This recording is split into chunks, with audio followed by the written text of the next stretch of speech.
Just give it a second. Here we go. We're live. Oh. It never fails. Oh. Do I make it awkward every single time? No. I think it adds to the charm, honestly. Is that every episode starts with, oh, I wonder when we're going to go live. Oh, are we live? You ruined the whole podcast for me. Every time you do that, I'm like, oh, can't listen to it now. It's just too awkward to even think about at that point. So we're live. Hello, everybody. And welcome to Autosaving the Day, the podcast all about superheroes being brought to life by the power of video games or movies. Ooh, today is a special topic.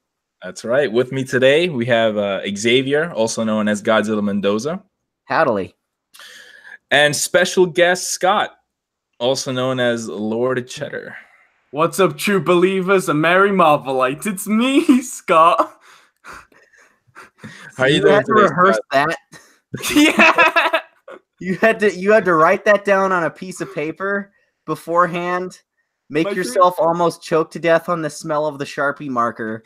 You had to mute yourself to rehearse it a few times, and it was just that. Yeah, my favorite part is I didn't write believers, I put beliefs.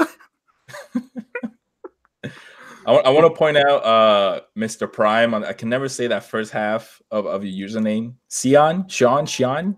I don't know. Tell us how to say it. I've been saying Cian.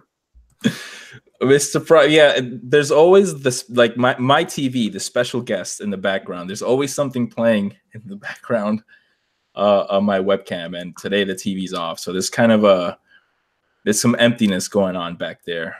Oh, I remember like Black Panther was playing last time, and people were like watching it and like commenting on it. It's like, oh, I love this scene. It's like, do you like the thing that's happening in the foreground? We're doing a show here. He said TV steals the show.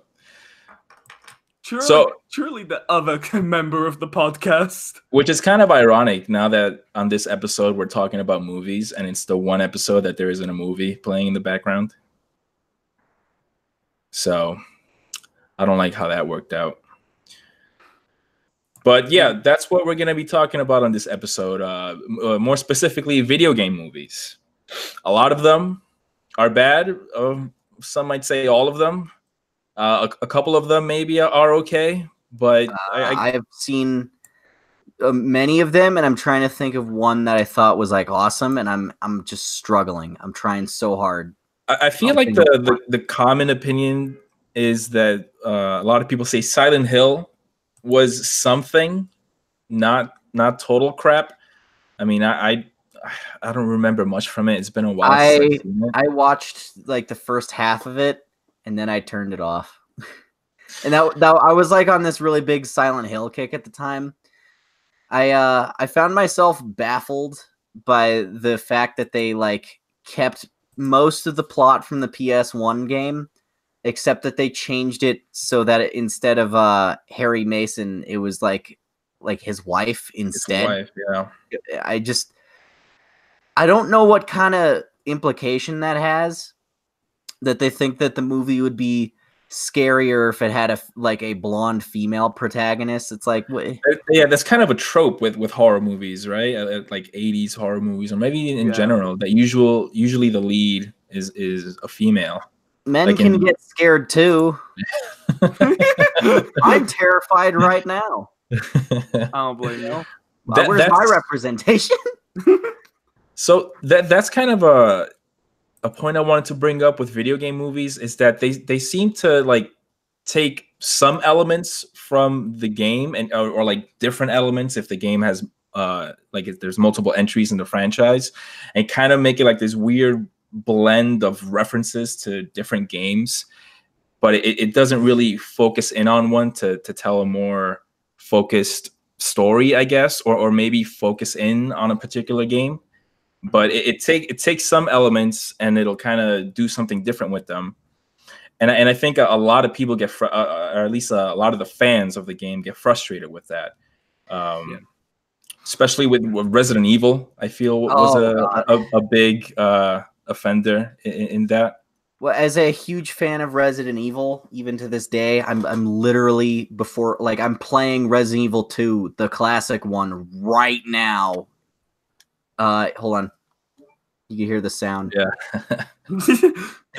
Uh, I remember like looking through those old like Resident Evil movies by Paul W.S. Anderson, I believe, Yeah. and thinking, God, this just sounds like fan fiction. Like they essentially just took like the basic outline of the game and then said, all right, let's just put in a new character that is good at everything, has all the superpowers, and has very little actual personality.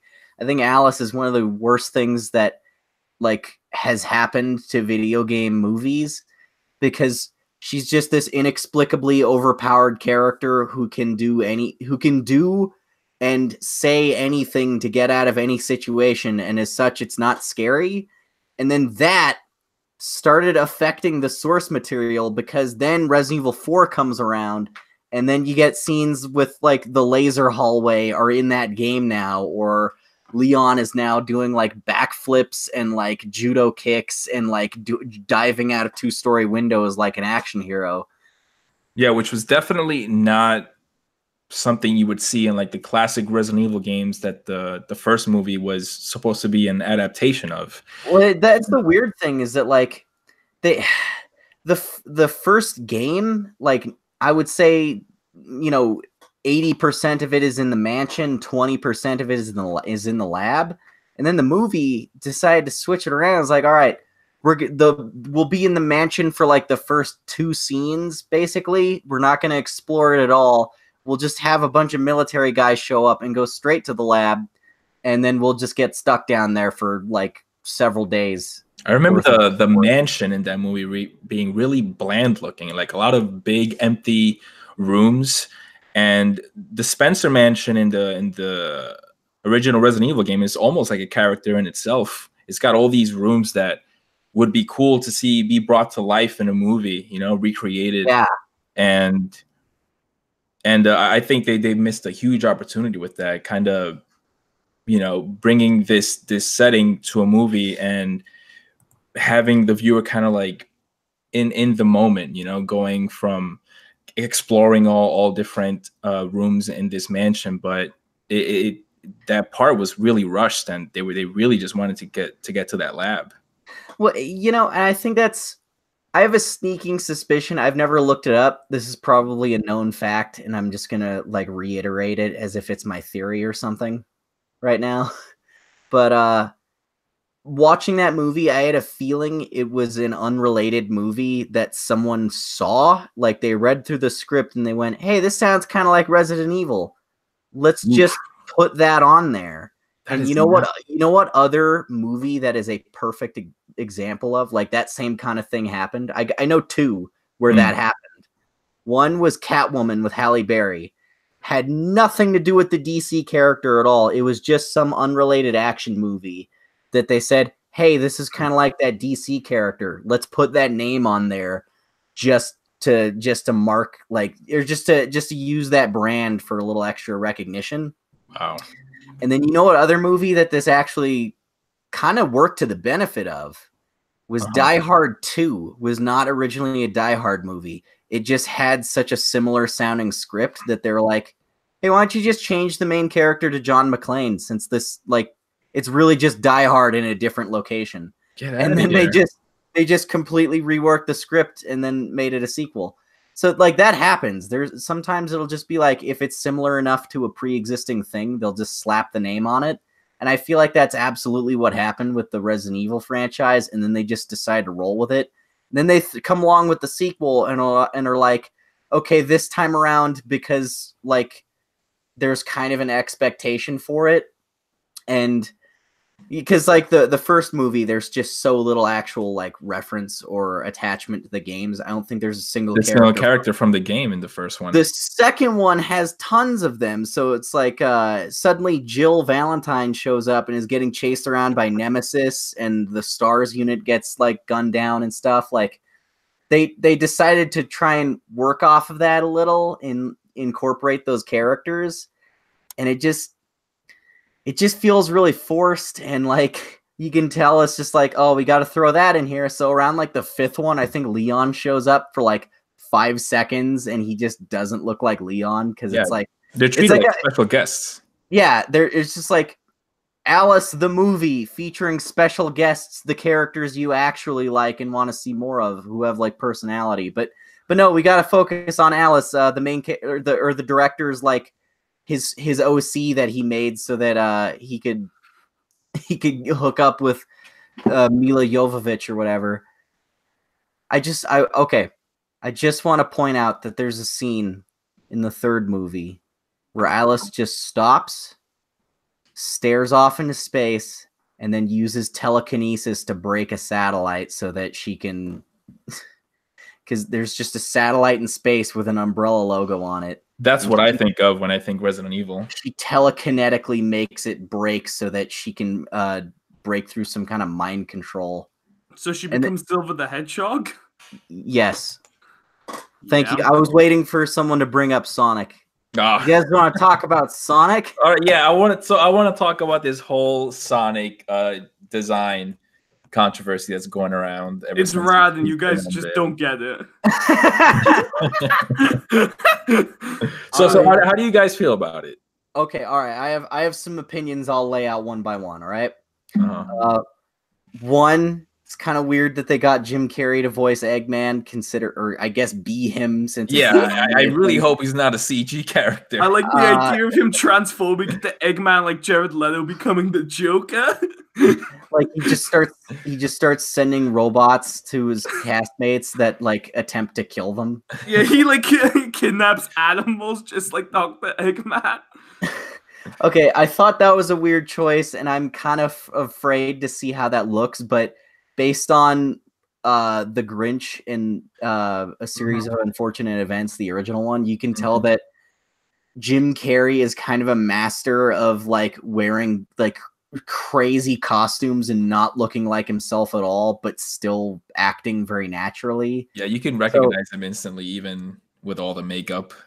Yeah, like he when he's the Grinch, he just like, even though that costume is like insanely uncomfortable and like invasive and like all over everything, he just still like just disappears into it. And then he was super animated in it. Yeah, and then you put Mike Myers in that same costume, like just with modifications to be Cat in the Hat, and he's just uncomfortable and he just looks stilted the whole time. He looked really clenched throughout that whole movie.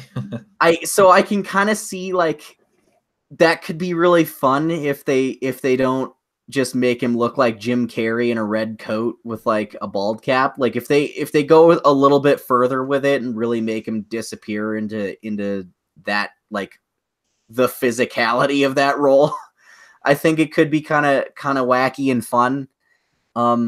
Does James Marsden just make it a point to find out what he can do to embarrass himself as an actor further and further every couple of years? Is he in the Sonic movie? I believe he is. Let me. Oh my god! on. I just want to confirm. I'm like 90% sure he is. Well, he was in Hop, so he has done some serious roles. Yeah, this Variety article. James Marsden, the star in Sonic the Hedgehog movie. Apparently, he's going to be a cop or something. Yeah, he's a cop. He's like the human character who's going to be like, "Wow, Sonic, you sure are wacky," and then Sonic will be like, "Ha, you're just no fun. I'm endearing," and then it'll be like a buddy cop thing. My favorite thing is when Sonic just goes, "I'm endearing. I'm endearing, and people like me," and then like Knuckles the Echidna just points out that Sonic is just very insecure. Knuckles is going to be the after credit scene. He's going to be the after credit scene. No, Shadow has to be. He has. I want Tails to show up, and I want them to make a huge deal about how his real name is fucking Miles Prower. What the? Did you not know this? His name's Miles Prower. I bet you dorks don't know how Tails and Sonic met. No, I don't know. To be honest, I'm not the biggest Sonic fan. I think Sonic is embarrassing. Here's the thing. Like, is a thing. Here's the thing, right? I don't know if I just had a really bad childhood, but Sonic was my favorite thing ever, in the world. So now I hate myself. I've got a weird and obscure amount. I used to love Sonic as a child, and now I hate myself. And now I hate. No, I've got an obscure amount of like knowledge about Sonic. Like there's this evil Sonic from the comics that's green.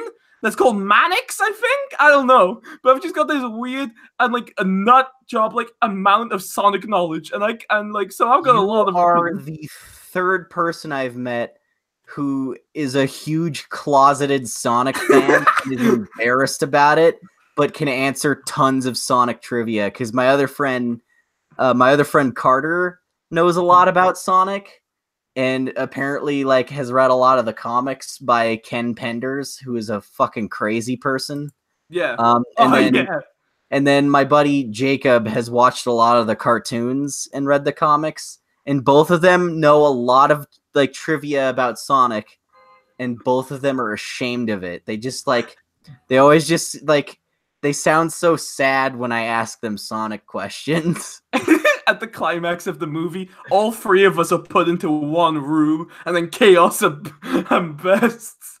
Oh man! So okay. Anyway, the second thing I wanted to say is I think Sonic fans. Well, okay. There's a lot to be said about Sonic fans, but they're for oppressed. They're being really, really annoying about how much they hate the design because honestly, it's not that bad. I feel like the only way they would have been happy is if you just took like the character model from the game, slapped it on the screen, and then just put some like more realistic fur textures on it and said, "There, here you go." And it would have looked like that. It would have looked like that terrible fan film that Nostalgia Critic was in from like 2016, I think. Nostalgia Critic. Sonic, yeah, there's a Sonic fan film. I could show you what the design looked like from that. I watched that when it came out. It was my favorite thing in the world. Still is. My thing is, I don't like what they did with the gloves. I don't know. That just rubs me the wrong way. Just don't. And also, just like changing his fur to the gloves. Yeah, I don't like that. I don't know why, but there's just something about that. It's like, just don't do that. Give him gloves. So you guys know how Sonic in the game, he has like just one big eyeball or something. Yeah. Well, look what I sent you on Messenger just now. Is the design from the movie? They gave him the one big eyeball. Yeah. And for the actual movie, they kind of did this clever thing where they made the fur in between his eyes white as well. Yeah. So I guess I think that was one of the better decisions they made.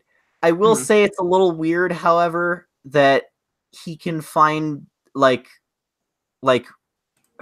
he can find little animal-sized Nikes to put on, but he couldn't find gloves. Yeah. Like, what? What a freak! Look at this. Why do you have rodent-sized shoes? But it's too weird for him to have gloves to go with it. Yeah. My thing is, when I was a kid, I used to every time I was drawing Sonic, and there was like. I had a child minder because my mom was at work, so I just went to this woman's house and she took care of me, and there was a bunch of other kids, right? So I did that. And every time I drew Sonic there, because Sonic was my shit, like the other little kids would draw Sonic, and keep in mind, I was like 8, the kid was like 4, and they would like color in Sonic's arms blue, and I was like, no, they're not blue, you fucking idiot, and lost it with him, and now look at me. I just doodled Sonic. Oh no! Just now? Oh yeah. No! Wait, hold on. Let me see. I clicked off of it. It's like I did it in 10 seconds. I was born in drama once, so I just drew Sonic, but with a sign that just said "fuck black people." And I just labeled it anti-Semitic Sonic. Oh my god! That's not. That's. I can't even fathom how wrong that is on multiple layers. I think the humor comes from me, where I just have to point out that he's anti-Semitic. But that's not what that means. No, anyway, don't worry. Have either of you guys seen that comic Tails Gets Trolled? No. Okay, if you want to waste like a lot of time laughing at something that's like explicitly ironic, look that up. Because boy, is that some weird shit. I'm playing Garfield Rush right now, can't. Okay, Diego, I'm gonna keep DMing you stuff about of this conversation. So please. Okay, I've DM'd you a panel of the comic Tails Gets Trolled, which Do is that for me, the please. best Sonic-related thing to come out in the past 20 years. Okay. I want you to look at it right now. And Right now. This is it? Okay. Yeah. I'm so mad. I'm gonna have sex with my girlfriend, so I won't be so mad. And the art looks like it was done in MS Paint. Yeah, that's... For a second there, I just thought Diego was lashing out. He had enough of us. I was like, oh no, Diego, don't do it. It's a sin. So the Sonic design. How do you guys feel about his muscly kind of human-like body? Well, if you're the fastest thing alive... Okay, I don't think his game proportions would work, just because, like, the weird... Because he's got, like, limbs that are, like, longer at the end, or they're like, round... his arms and his legs in the games are, like, bigger at the ends than they are at the start, so he has, like, really skinny, like, biceps and thighs. But then his calves and his like forearms are like really chunky. It's kind of like the Popeye effect. Yeah, I don't think that would look good, but I don't think giving him super realistic limbs and like a body shape, like, because if you take the head off of it, the silhouette looks like just a normal human person, and that's kind of creepy. Yeah. I feel like it's this big catch-22. I just don't think this design or this character works in a live-action setting. I don't think this is something you can make look realistic and have it work. It's just, it doesn't translate. Do you guys think, when a video game movie comes out and they're bringing these characters to live action, should their visual representation be like 100% accurate to the source material, or like should there be some freedom taken with it, kind of a different interpretation of the character? Because we were talking about Resident Evil 2, the movie, a couple minutes ago, and one thing that I always felt awkward about is how accurate Nemesis looks in that movie to the game. He looks accurate, but he's too short. Yeah, that's the one. Like, he's really short. But other than that, the design is actually like just right out of the game. Like, it's kind of impressive.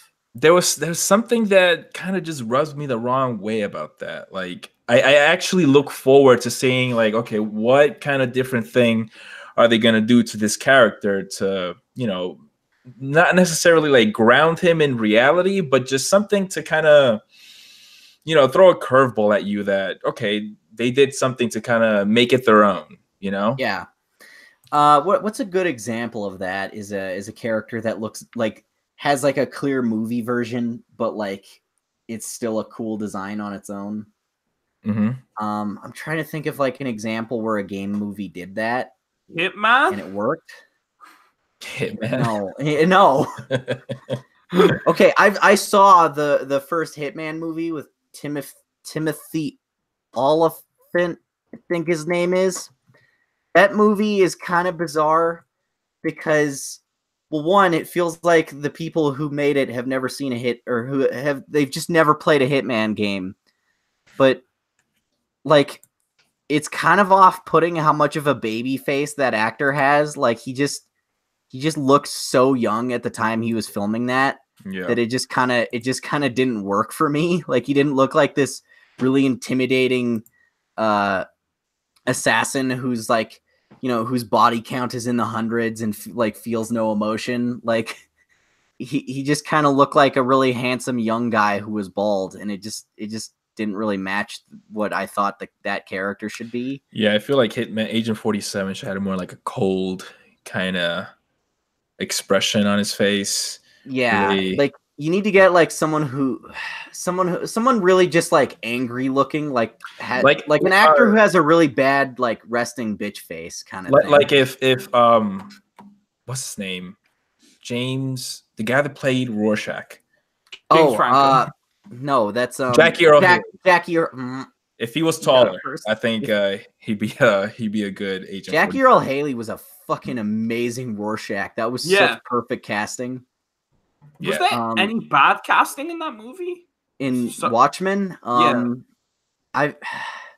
I feel like they could have got someone whose penis was smaller for Dr. Manhattan. Just because in the art it's like drawn to be kind of unimpressive, while as the actor, that guy who voices the guy in Princess Mononoke, he just seemed a little too hung, so just like kind of ruined it for me. I wanted something a little more source material accurate. Here's my thing. I don't think that's actually his penis. Because Jesse Eisenberg awkwardly, I guess like me, went over how they the people when he was shooting like the scene with the naked sword, they were like, okay, so we modeled everything off of Michael Shannon except the penis, and they specifically outlined that to Jesse. So I'm assuming they just got a penis double for Dr. Manhattan in that movie. Just like, okay, so it's just a CGI one that just like is kind of neutral. Wait, we're off topic right now. What were we talking about? I'm sorry. I've been really itching to talk about Dr. Manhattan's nether regions since we started this podcast. So I saw the opportunity and I took it. It's all good. So I guess, in the topic of adapting things 100%, like in terms of story, I guess, video game stories, I guess, might work in their medium. Do you think that when bringing them to a movie, there should be, how do I put this? Like, because, like, you got a game, and a video game is one thing, but, a movie is another. You got a game, let's take Resident Evil again, for example. You have a game that there's a lot of exploration and puzzle solving and stuff like that. Do you think there's a way to kind of make that work in a movie environment? Okay. Or you kind of got to dumb it down to... I think you can absolutely have some kind of puzzle solving sort of element. Because, okay, look at a movie like The Da Vinci Code, right? So that whole movie is just people running around solving puzzles and like having really elaborate solutions, right? Like, or something like Cube, or is just people moving from room to room trying to figure out some kind of like larger mystery using little clues that they find. Or like, Scooby-Doo. Yeah. Thank you. Thank you. I appreciate that. But no, you can absolutely, because like zombie movies are kind of played out and boring. I'm so fucking tired of seeing people fighting zombies, because just like around like 2010, that became the biggest thing in the universe. Everything was a zombie thing. I think what makes Resident Evil interesting is not the zombies. It's more so the characters and the solving of the mysteries and the settings. But like the zombies themselves are probably the most boring part of that series. And I'm glad that as it went on, they started phasing them out and just doing like a new monster every game. That to me is cool. I think that was a smart decision on their part. But I think what you could do with a Resident Evil movie is you can have zombies, but you can kind of offset them by having all those other elements, like having these characters like interacting, like, the relationship between, Chris and Rebecca, or Barry and Jill, and like them kind of, or having them have the interactions with Albert Wesker, who eventually betrays them. Like, you could do a lot with all of that. Like focus on those characters, but then also, instead of focusing on kung fu kicking dogs in midair or jumping through laser hallways, how about actually have that like puzzle solving element? Like, because when I think about Resident Evil, it's basically just an escape room before those were a thing. It's a video game equivalent of that, because this thing goes to this key solves this item. If you break it in half, has this thing inside, which you combine with this thing. Like, that stuff is fascinating, and I think you can work that into a film. Absolutely. And it would be kind of neat. Yeah, there's also like the files and documents that, that kind of there's so much lore too. Yeah. Like, Resident Evil, to me, could make the coolest fucking 8-part Netflix series. Like, just the first, like, Resident Evil 0 and Resident Evil 1 could make the coolest 8-part like series. Like, the first episode could be like establishing these characters, showing us the Raccoon City Police Department, having these characters just like explaining what they're all about, where they come from, and then kind of end on them getting this call to go check out something kind of bizarro in the mountains. And you could cut away through that whole first episode to maybe just like a family is going camping and gets attacked by some of the zombie dogs, or gets like bitten by a zombie or something. That's a neat idea. So do you think that maybe that's kind of the way to approach video game movies, rather than make them like a Netflix show or a series? Because you got Castlevania. Yeah, it's another good example. Definitely. Minecraft Story Mode. That's on Netflix. Oh god, you keep saying things that make me upset. I think that's a pretty good summary of our friendship. Like, I'm having a really good time, and then Scott is just like, "Hey, what about this?" And I go, "Oh, why'd you have to remind me?" By the way, I've got a video game movie in mind once you guys are done.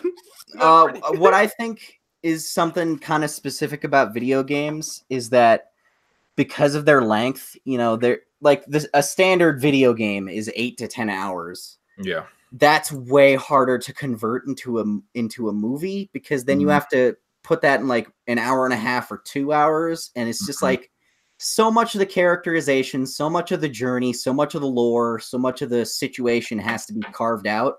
And you have to really just kind of make it the bullet points. I think games work better in one of their strengths as a storytelling medium is the fact that they let you spend a little bit longer with these characters and let you really get in their heads. So it would be better to have it be like a limited run series, or like just have like just kind of decent length seasons as a TV show, sort of like what Castlevania did. I think they're like a Netflix show or something, so it could have like a decent sized budget. I think there's some games out there though that like they're super easy to make into a movie, because they're almost like a movie in itself. Like I think of The Last of Us, and I'm just like, that can easily be a movie. Yeah. Uncharted, can easily be a movie. Uncharted is probably the best example, because like a lot of the characterization in those games is just told like through the situation. And like you don't have a lot of really important like story beats throughout Uncharted 1. Like a lot of it is really just like vehicles for more gameplay. It's like I got to get here, and then I got to go here, and then I got to go here. And it's just like, how can we push the player towards the next big action set piece, or how can we put them in another fun situation where they have to like, solve a puzzle or fight a bad guy or blow something the hell up. Like, really, a lot of the actual like story and characters is condensed down to maybe like 20 minutes worth of stuff in Uncharted, and the rest is just explosions. So I think that could work.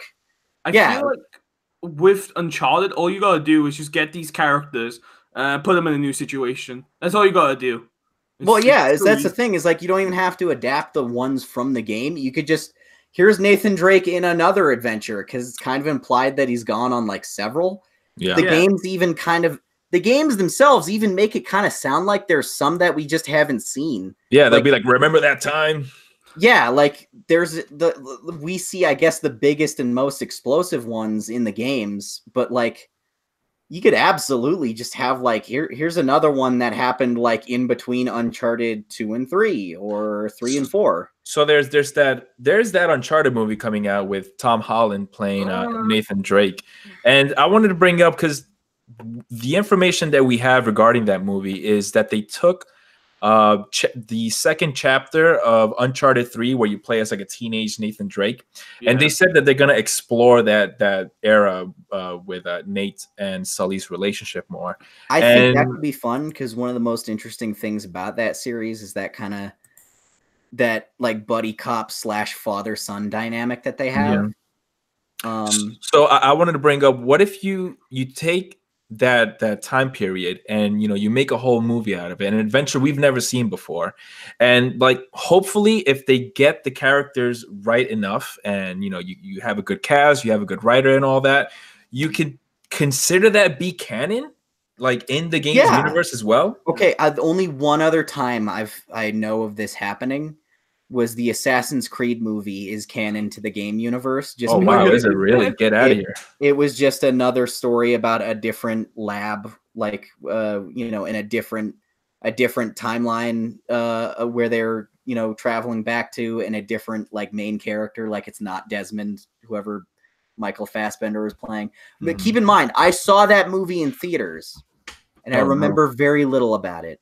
It just left that small of an impression. I can't tell you what it was about, other than just that it was infuriatingly bad when it comes to action scenes. That movie had no idea how to film an action scene, to the point that I actually would like close my eyes and wait for them to be over, just because they were that bad near the end.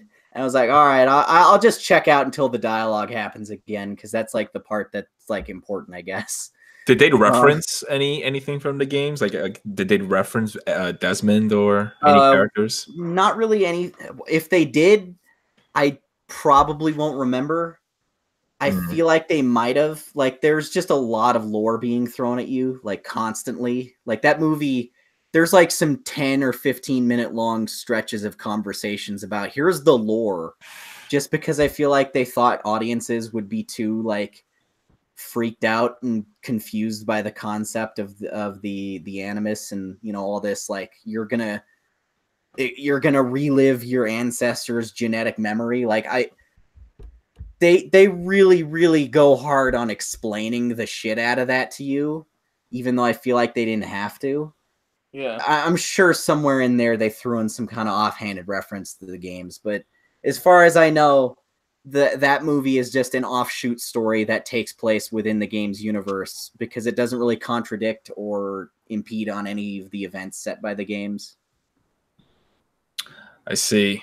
So, I mean, that could be another approach to video game movies that, in my opinion, could well certain video games where like it's an off story set in a side story or whatever. I want to bring up Halo Forward Onto Dawn. Oh, that one is probably one of the best examples. I mean, okay, in my mind, I think some of the best like video game adaptations are kind of like the game developer or whatever like parent company owns them are very, very involved, and they're setting it up to be like a backstory piece or like some kind of extra lore for their games.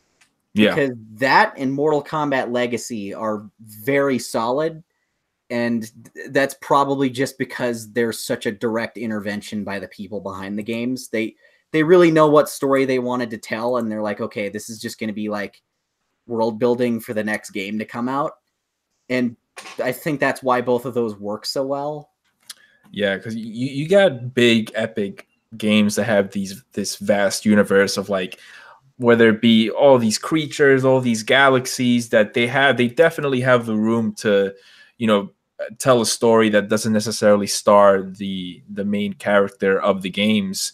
I think like a Mass Effect movie in that style would also work really well. Yeah, I mean, would it be about Commander Shepard or just one of his side characters? Because like, shit, dude, you could have a Garrus movie. Yeah, or like just completely new characters that we've never seen before that are just doing similar stuff. Yeah, to Shepard and crew. Or that could work too. See a different side of that universe, like tell a story with one of like just a regular dude that lives in the Citadel that gets caught in some weirdo. Like I know that game had like bounty hunters or like thugs in there. Oh, yeah. There was like a million mercenary groups. There was like different militaries for every species. There was there was all these different factions and cultures, like, and like rivalries. There was just so much lore there to play with that you could honestly do like 30 movies set in the Mass Effect universe that are completely unrelated to each other and don't feel like they're like repetitive at all. Like there's just so much lore there and so much going on.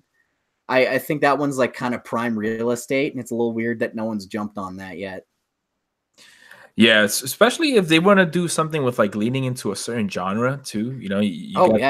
Doing like a gangster movie or something like that set in the Mass Effect universe, or I don't know, horror movie, depending on what kind Yeah, of. I mean, if you lean more into the Reaper stuff, that you could do some kind of like really kind of high sci-fi horror. But then you could also do like, just do like a side story set on that one city, Omega. That's just like, it's a space station, and like basically everyone on there is a criminal, and there's some cool stuff with that. You could do like a war movie about some of the people in like the Spectre, the N7 program. Or even just like, here's just one of the, I know there was actually a fan film based on Mass Effect that got Mark Meer, the voice of Commander Shepard, to play the main character, and he wasn't Commander Shepard. He was like a similar-ish character, and it was about how like humanity made first contact in that universe. Like, it was an adaptation of that little piece of lore, is that they discovered like the mass relay, and then bumped into I can't remember which race of aliens, but one of them early on. That was a cool example of a fan film, like that just was really passionate, because like they put a lot of work into it. They got like actual people on it, including just the main guy of Mass Effect. While on the topic of fan films, have you ever seen Mortal Kombat Rebirth? Yes, Dude, that's actually that one was just like, even though they didn't actually end up like doing anything with that, because I think it was supposed to be like test footage and or like a pitch for an official Hollywood movie. Like I think because this happens sometimes, they'll be like, make us a 10-minute short that pitches this idea to us, and if we like it, we'll just throw money at it to make it a real thing. And I feel like that's what it was, like kind of like a demo reel. It was cool how they just like reinvented everything to fit in like a real world setting. Yeah, like, that's one of my favorite like fan. I mean, I don't know if you would call it fan project or whatever, but like idea to be brought to like an actual video. Like, I would have loved to see the full version of that. It's like The Dark Knight, but for Mortal Kombat. Yeah, like every character takes out all the fantasy elements, but it still has all the weird shit anyway. Yeah, they did some really cool things with the way they wanted to ground everybody. Like, Baraka was just like some doctor that went psychotic or something like that, and surgically implanted blades. Oh, and then the Reptile was a guy with just a skin condition who was a cannibal. Yeah. He actually was kind of similar to Killer Croc in that, in a weird way. Oh yeah.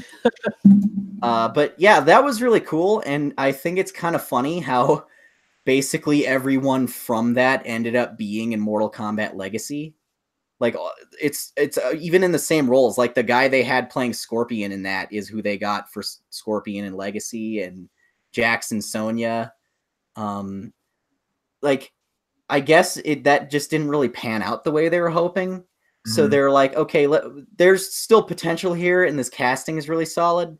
Let's like rework these people into that series we want to do, which is going to be like a prequel to just kind of set up the first game in the series. Because I feel like at that point, like Mortal Kombat 11 was, or not 11, 2011, the remake of the first trilogy, right, but with time travel stuff. That was just about to come out, and they wanted to give everyone kind of a refresher on the lore, because the last time the mainstream was really kind of exposed to that setting or time period of Mortal Kombat was the original movies, which didn't work out, as we know. So they're like, okay, let's do like a I think it was like an 8-part little mini series with like 10-minute episodes, where we'll just kind of show the origin stories of a lot of those characters, and just like little stuff that happens like off screen in the game, just as like, I mean, it's kind of like one of those hype things. Like, it's clearly only made as like an advertisement, but it just still like, it just ended up being so cool that I really appreciate it. And like, obviously parts of it aren't canon, just because like the game even then kind of contradicts it. But like, even Ed Boon showed up in it. You know, it wasn't just like this cynically made thing. Like, it had a little bit of love for the series in it. I don't remember much from it. It's been a long time since I've seen it, but I remember Raiden's story being pretty interesting, where he was like Oh, stuck that in a was psych ward or cool. something. Yeah, so like there's this one-off episode where Raiden, during some kind of battle, was accidentally thrown through the dimensions and landed on Earth in like the courtyard of a mental asylum, and they just assumed he was one of the patients trying to escape. So they like you know he was like weak from whatever battle he was just in, so they just like took him in, put him under some like tranquilizers, and kept him like super doped up so he couldn't use his powers. And then like they lobotomized him several times because they couldn't get him to snap out of his story that he was a thunder god. And like at the very end, he escapes by tricking them into tasering him so that he has enough electricity to escape. It's so cool. That's pretty cool. It actually reminds me of a Spider-Man story called I Am Spider, where he gets knocked unconscious and like has like a little bit of amnesia, gets brought into a mental asylum, and they're like, "Oh, you must be one of the patients here." And he's just there for like a couple weeks trying to convince everyone that he's Spider-Man and he needs to get let out, but they have him so doped up that he can't use his powers. I wonder if that was intentional, that kind of parallel, because it is really similar. So then he controls electricity and gets out. Yeah, Spider-Man shoots electricity out of his hands and then puts on a rice hat. Oh, classic Spider-Man. When will you change? When will you change? It's not never change. It's like there's something kind of subtly like angry about that. Like, when will you change? When will you change, Spider-Man? Stop shooting electricity. You're a spider, not Get your electricity. shit together, Spider-Man. But have you seen season 2 of Mortal Kombat Legacy? Is that the one that focuses more on Scorpion and Sub-Zero? Is that right? No, it's actually more about Liu Kang, and he's a villain in it. Oh, like, no, from the start. It's super cool. It's an adaptation of Mortal Kombat 1. Like, they just go straight into the tournament because the other one was already a prequel. Mm-hmm. And Liu Kang is just so disillusioned with this whole like prophecy of him being a hero and saving the world and everything. And like apparently his girlfriend was killed in some kind of like a robbery at it. Like apparently he like worked at a restaurant and was just like a normal guy for a little while. Like he left the monastery and was just like, I'm gonna have a normal life. I'm done with all this Mortal Kombat shit. And his girlfriend was killed in a robbery, and it just made him like super angry and jaded and depressed. And he's just like, why is the human race worth saving? Like, just forget about him. I'm going to join Shang Tsung's side. And they even got the same actor for Shang Tsung that was in the original movies. And it works now because he's old. That's pretty funny. Yeah, it's cool. How do you feel about the 90s Mortal Kombat movie? I know it has like a cult following nowadays. It's charming, and it's like for the parts that it gets right, it's pretty cool. But then like the other parts that it gets wrong aren't offensive. They're just kind of cute in how bad they are. Like the CGI effects for Reptile are so bad. He looks like a PS1 character model, and it's cute. I can't be angry at it for looking bad. Or I don't think the sequel holds up as good as. Oh no, yeah, like the sequel kind of stops being cool after like the first 20 minutes, because as soon as they get rid of Cyrax, I feel like that movie just falls off. And Johnny Cage, man, one of my favorite parts of the first movie too. And then in the second one, apparently the second movie couldn't get a lot of the same actors back, so I think Sonya, Raiden, and Johnny are all different people, and I guess they just didn't even feel like writing Johnny into it.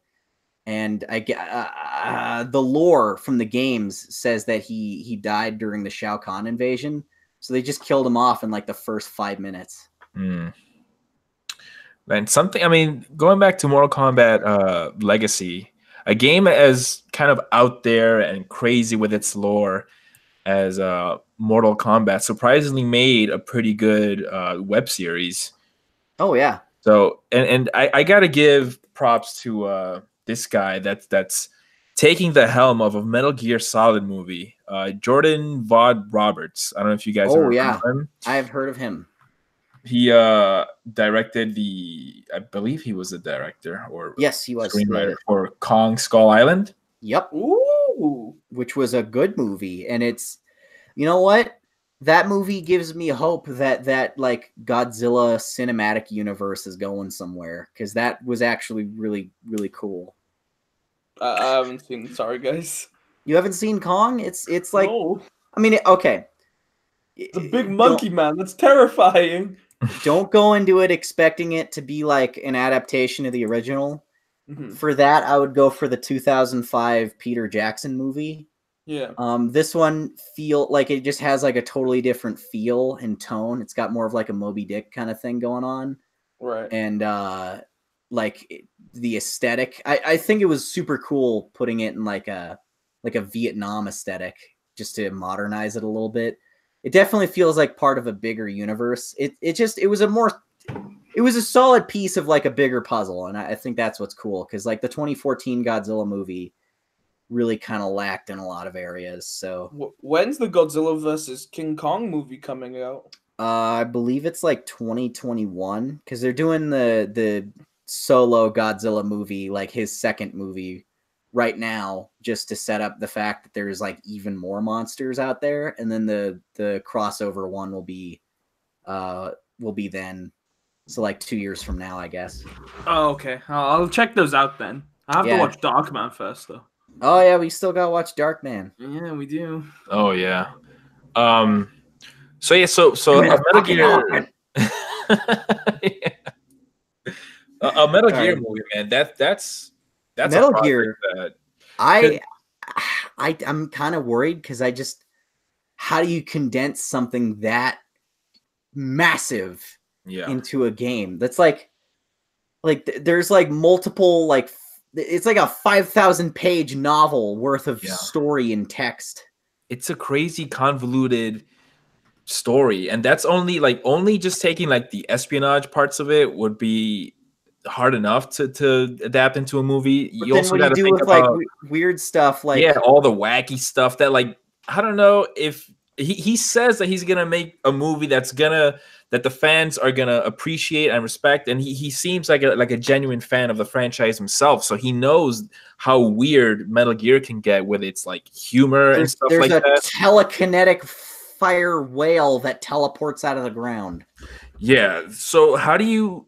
It's one thing to do it in a video game, and it still comes off as super weird. And I know it might not be for everybody. How do you make that work in a movie? Where you get maybe you can make the movie just solely be about the espionage portion of it, but then is it Metal Gear at that point? I feel like Metal Gear is so iconic and interesting because it's just so many weird things happening all at once. Like, it's just such a combination of like this very specific sense of humor and tone, this like very specific setting and characters, and you know, like the espionage and like stealth aspect of it, and like that is like a very small portion of why people like that franchise in my mind. Mm-hmm. I feel like a lot of the love for that series just really comes from like it's like the stupid stuff. Is the weirdness, the wall breaking. I'm in a box, like the crazy bosses, and so it would have to almost be like an action comedy, like. But that's the thing, that can go terribly wrong. That can go terribly wrong. There's so many heavy, like super deep moments in the game where it like brings up like, I mean, in Metal Gear 2, I think there's like a whole thing at the end of it where they talk about how the internet has created a generation of people who don't fact check anything, and like the world is falling apart because everyone just like takes articles on face value, and like that's like a really like kind of important concept, but that's also in a series where Snake has to poison some guy's food to give him explosive diarrhea so he'll leave his post so that he can escape. Like, like there's a lot of stupid stuff in there, but a lot of heavy stuff, and it's like, how do you balance that tone? I don't even know how the games do it. Like, it's really one of a kind. yeah, it's just kind of magic that they make that work. And so I think he said in the past, there's been there was a month last year where a whole bunch of different artists would put out a piece of art a day. Kind of, I don't know if it's like official concept art for the movie, but I think the director himself has said that the movie's kind of gonna be a hybrid of a whole bunch of different elements taken from the game, rather than, I guess, trying to make like a movie franchise out of it, to like, here's the adaptation of the first game, the second, third, and so on. But rather, what if you take, okay, we're gonna make a Metal Gear movie. It's gonna be the Metal Gear movie, the one and only. That's kind of, I guess, be a celebration of the franchise by taking a whole bunch of different elements that you love. Maybe having some jungle environments to kind of reference the third game. Had certain bosses from the more iconic, memorable bosses from this game, and kind of bring it into this one big blend that's like more of a celebration of the franchise as the Metal Gear movie.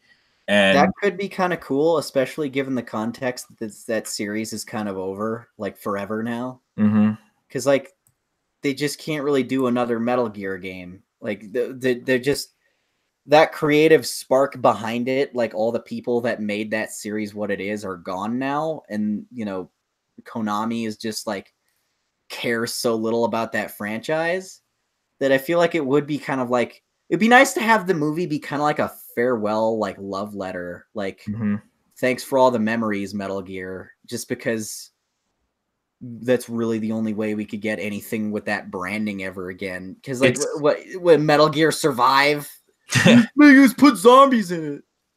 God, it's risky enough making one Metal Gear movie, that like it could go terribly wrong. So trying to make like a legit series out of it with multiple movies, that's getting like really ambitious. And Yeah. I think that might be the way to go about it. That rather than adapting a certain game, you can just kind of have this celebration of the franchise by kind of making a love letter to the series by getting the elements right, while not necessarily being a 100% clear-cut adaptation of a certain game. Because it gets really convoluted when you take the backstory with Big Boss and the Patriots, the Philosopher's Legacy, all that, to characters that if you would potentially have the sequel, you got to introduce Raiden and a whole new cast of villains, and that I don't know. Do you think they could ever make like a movie version of the scene where Raiden and Senator Armstrong have a giant political discussion while slashing at each other with weapons and like throwing each other through mountains and shit? No, that was like probably a highlight for the series. Was let's have these characters have like a really like genuine like political debate while fighting on top of an exploded giant robot, slashing at each other with an electricity sword and doing like wrestling moves on each other. Like that scene was really awkward for me because I remember it having like a lot of F-bombs, and that's something that I don't really like when it comes up in a Metal Gear game, because even the game is rated M, but they rarely ever swear in Metal Gear. Like the most you'll hear is like shit or damn. But when an F-bomb is dropped, it's like it seems weirdly out of character. Yeah, like it just doesn't fit the tone of a Metal. I feel that. I feel like there's certain M-rated games where even in despite of like the violence or the heavy themes, it's just kind of weird when they cuss. I think Resident Evil is one where it took me a while to get used to the characters in this series cussing. Yeah, I feel that. Like for a while it didn't feel natural until they like started doing it enough that I just sort of got used to it. Yeah. One where it totally just started like it kind of came out of nowhere and it just completely just didn't feel weird at all was Mortal Kombat. Because like around like because there's not been a single cuss word in the entire series up until like MK9 or not even that. I think MKX was actually the first one where they start actually cussing during the cutscenes and they drop an F-bomb. And for some reason, it just didn't feel weird at all. I was just like, yep, that's fine. I can hear Johnny Cage say fuck, and it works. It just, I don't have a problem with it. And one thing that I'm really looking forward for the Metal Gear movie is getting a character like Solid Snake. Because he's so iconic. Who do you think should play him? So How apparently, do you feel about Oscar Isaac? Yeah. Oh, sorry, I took that away from you. No, yeah, it's cool. It's cool. Man, yeah, he's expressed interest in playing Solid Snake. That's awesome. Actually, I think that could really work. You know, Oscar Isaac. I think he would make a great Spider-Man 2099. Yeah. Yeah. As someone who's never played a Metal Gear Solid game, I can tell you, Oscar Isaac's the perfect choice for Solid Snake. Sorry, guys. Have to break either him or Kurt Russell. Well, he's too old now. I know. Well, you could get his son who just looks and acts and sounds exactly like him. Yeah. Kurt Russell too. Yeah, that like he was in that movie Overlord, and it was just like Kurt Russell had come through a time machine to play a young character like he did in the 80s. It was trippy. Like I thought like you could just put long hair on this guy and a beard and have him be McCready in like a Thing sequel. Was Overlord good? I liked it.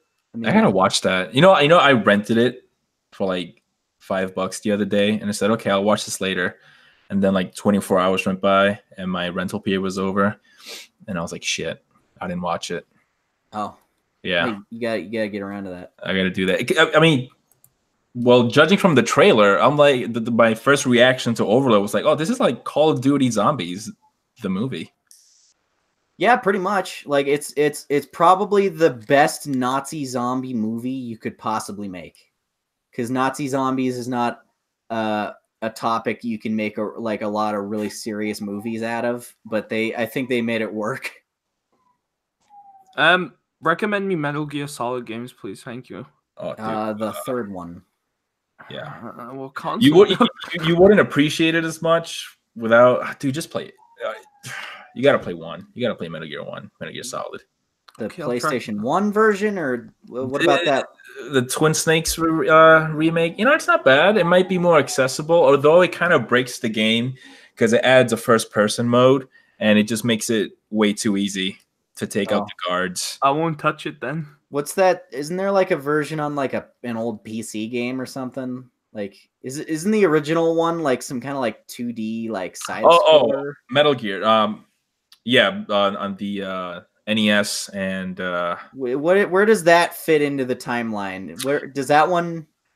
That is part of the series. It is. They actually reference it in like Metal Gear Solid through 1, 2, 3.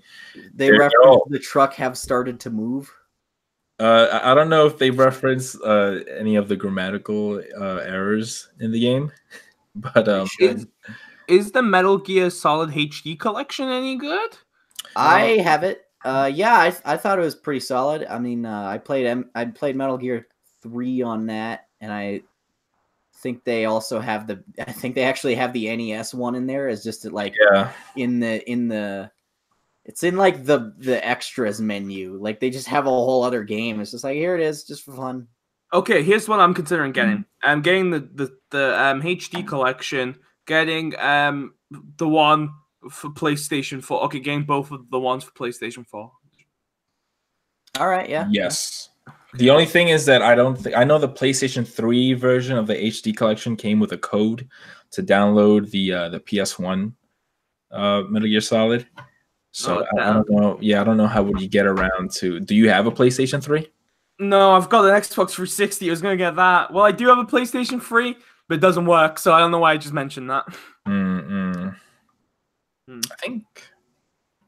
think there was a PC version of Metal Gear Solid.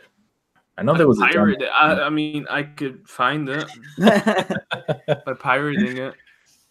Speaking of things that should be illegal, have you guys seen the new Doom trailer? Oh yeah, you mean Doom Annihilation, the long-awaited. The long-awaited. sequel to Semper Fi, motherfucker. I missed everyone's thing because my headphones cut out again. So now we're just talking about Annihilation. I don't know what that is. No, Doom Annihilation, that thing that I showed you. Oh yeah, have we mentioned it yet? Because you were really on that. Yeah, we talked about it before the show started. Yeah. And I was like, hey, this is like super topical. Like, this is the perfect time for this. No. And I had no idea that was even gonna be a thing until I just an hour ago. Yeah, until I told you. God, that looks like a mess. Like that. It looks like it has the same kind of like budget and effects of like one of those like YouTube miniseries like tie-ins, but based on just like how not like Doom it looks aesthetically and like story-wise, I have a very strong feeling that it was made by some kind of third-party company, and the actual developer, you know, like id Software or whatever, had really like nothing to do with it. It was just like some company owns the rights to the Doom movie. If they want to make one, we gotta let them, I guess. And like, because it's like a direct-to-DVD thing, like, which, how long has it been since there's been a direct-to-DVD movie? You feel like everything is just dumped on Netflix. Yeah. That might have been the better way to go about. Yeah. Doom movie. There's one DVD movie that's came out recently. Well, Batman and Scooby-Doo. Batman Brave and the Bold, Batman and Scooby-Doo. Oh man. I know that came out on DVD recently. Yeah, a lot of DC animated movies. Yeah. But so yeah, let's bring up the Doom 2003. Yeah, so man, that was that long ago. That was a Doom movie? Yeah, with The Rock. It had The Rock and Carl Urban. It had Judge Dredd. Was it good? No. No, far from it. Has Diego, I think you said you haven't seen it.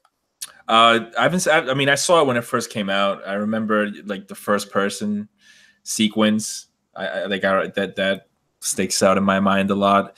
I remember a sewer sequence, I think, where they're like going around sewers or some place that was flooded.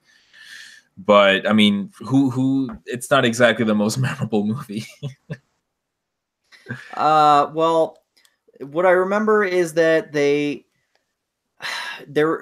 decided to try and do like an Aliens kind of thing where they were like, okay, here's the group of space marines and we're going to give them all their own quirks and personality traits, even though all of them are just going to get killed. So like, whatever. But they just like, were not nearly as likable or fun. As like Predator or something like that. Yeah. It just like the characters weren't particularly interesting. They took out the supernatural element because I think there is a screenwriter who probably looked at the premise of Doom and said, okay, having people like fighting monsters on Mars is one thing. Having them specifically fighting demons from hell on Mars is like two things. I think there's like, I can't remember if there's like a specific name for it, but there's like a rule in like screenwriting is that you have to like kind of pace out crazy ideas, and it's hard to put two crazy things together at once. Like you can't have ghosts and aliens in the same story, you know? That's the thing. When you have a game that's so wacky and just doesn't care, like Doom, that's what you got to hone in on if you're gonna bother adapting a movie. Is just it's just like have fun with it, like, because the whole idea is that it's tongue-in-cheek, but they wanted to take it seriously. So that movie takes itself very weirdly seriously for no reason.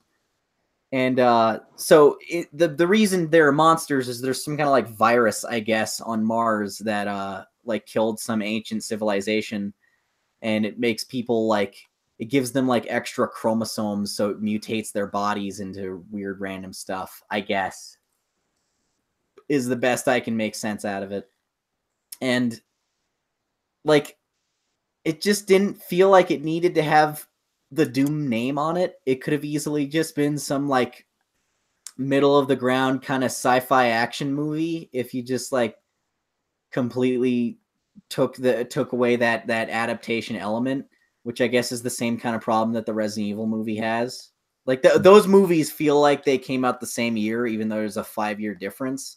They were just both kind of the standard for like big budget Hollywood. Yeah, they all kind of have a similar feel. They have a similar aesthetic too. Like everything's very cold and blue in those movies. You notice that? And it's this new Doom movie, Annihilation, seems to look like that. It has that like kind of silvery blue color grading. Like everything just kind of looks like a 2003 movie, and it's kind of tripping me out. Like this movie just doesn't look like it belongs here. It feels like it fell through some kind of time portal. I don't know if yep. Well, I was just gonna say, like, I don't know if that's a good or a bad thing. Is this just like a big love letter to shitty 2003 kind of era like video game movies, or is it just so poorly ill conceived that they just didn't realize that that's not going to translate well, and we're kind of tired of that? I think I might actually prefer the former. Now that you bring that up, I think that's actually pretty fun. That's a really specific feel, is bad video game movies. Like there's bad superhero movies, and we've even had like a couple of like, parodies of those. I think superhero movies and video game movies have kind of an interesting parallel, and then in that both of them sucked at one point, and Hollywood kind of considered it impossible to do right. And like, okay, think of like older superhero movies have like a lot of cringy references to the comic, to like the superhero will walk by a little kid reading the comic that the superhero is from or something. Yeah. You got that one scene in the Hitman movie where he walks by. He walks by them playing Hitman 2. And it's like, what? How does that's so lore breaking and stupid? Like they give these like really cringy little winks and nods that just kind of be like, hey, we are aware that the source material exists, but it's like, yeah, but you clearly don't understand the tone of it, or like the story of it, or the characters of it. You just made a whole other thing that like is kind of vaguely related to it. But like comic book movies were like that for a little while before like a lot of people just ended up forcing it and were like, no, we're going to figure this out. I don't care how long it takes. We're going to make one of these actually like good. And now it's like, I would say there's more good ones now than bad, primarily because the market is kind of oversaturated with them, but that's a whole other debate. I want video game movies to be the next thing to stop sucking. Yeah. I kind of want them to be the new big trend in Hollywood, because like comic book movies are getting a little overbearing and a little overwhelming, because there's like 40 of them every year. And we did talk about how they're going to kind of fade out eventually. I would like the next thing that Hollywood gets up its ass and is like, oh, we got to do 100,000 of these. I want that to be good, more like movie adaptations of video games.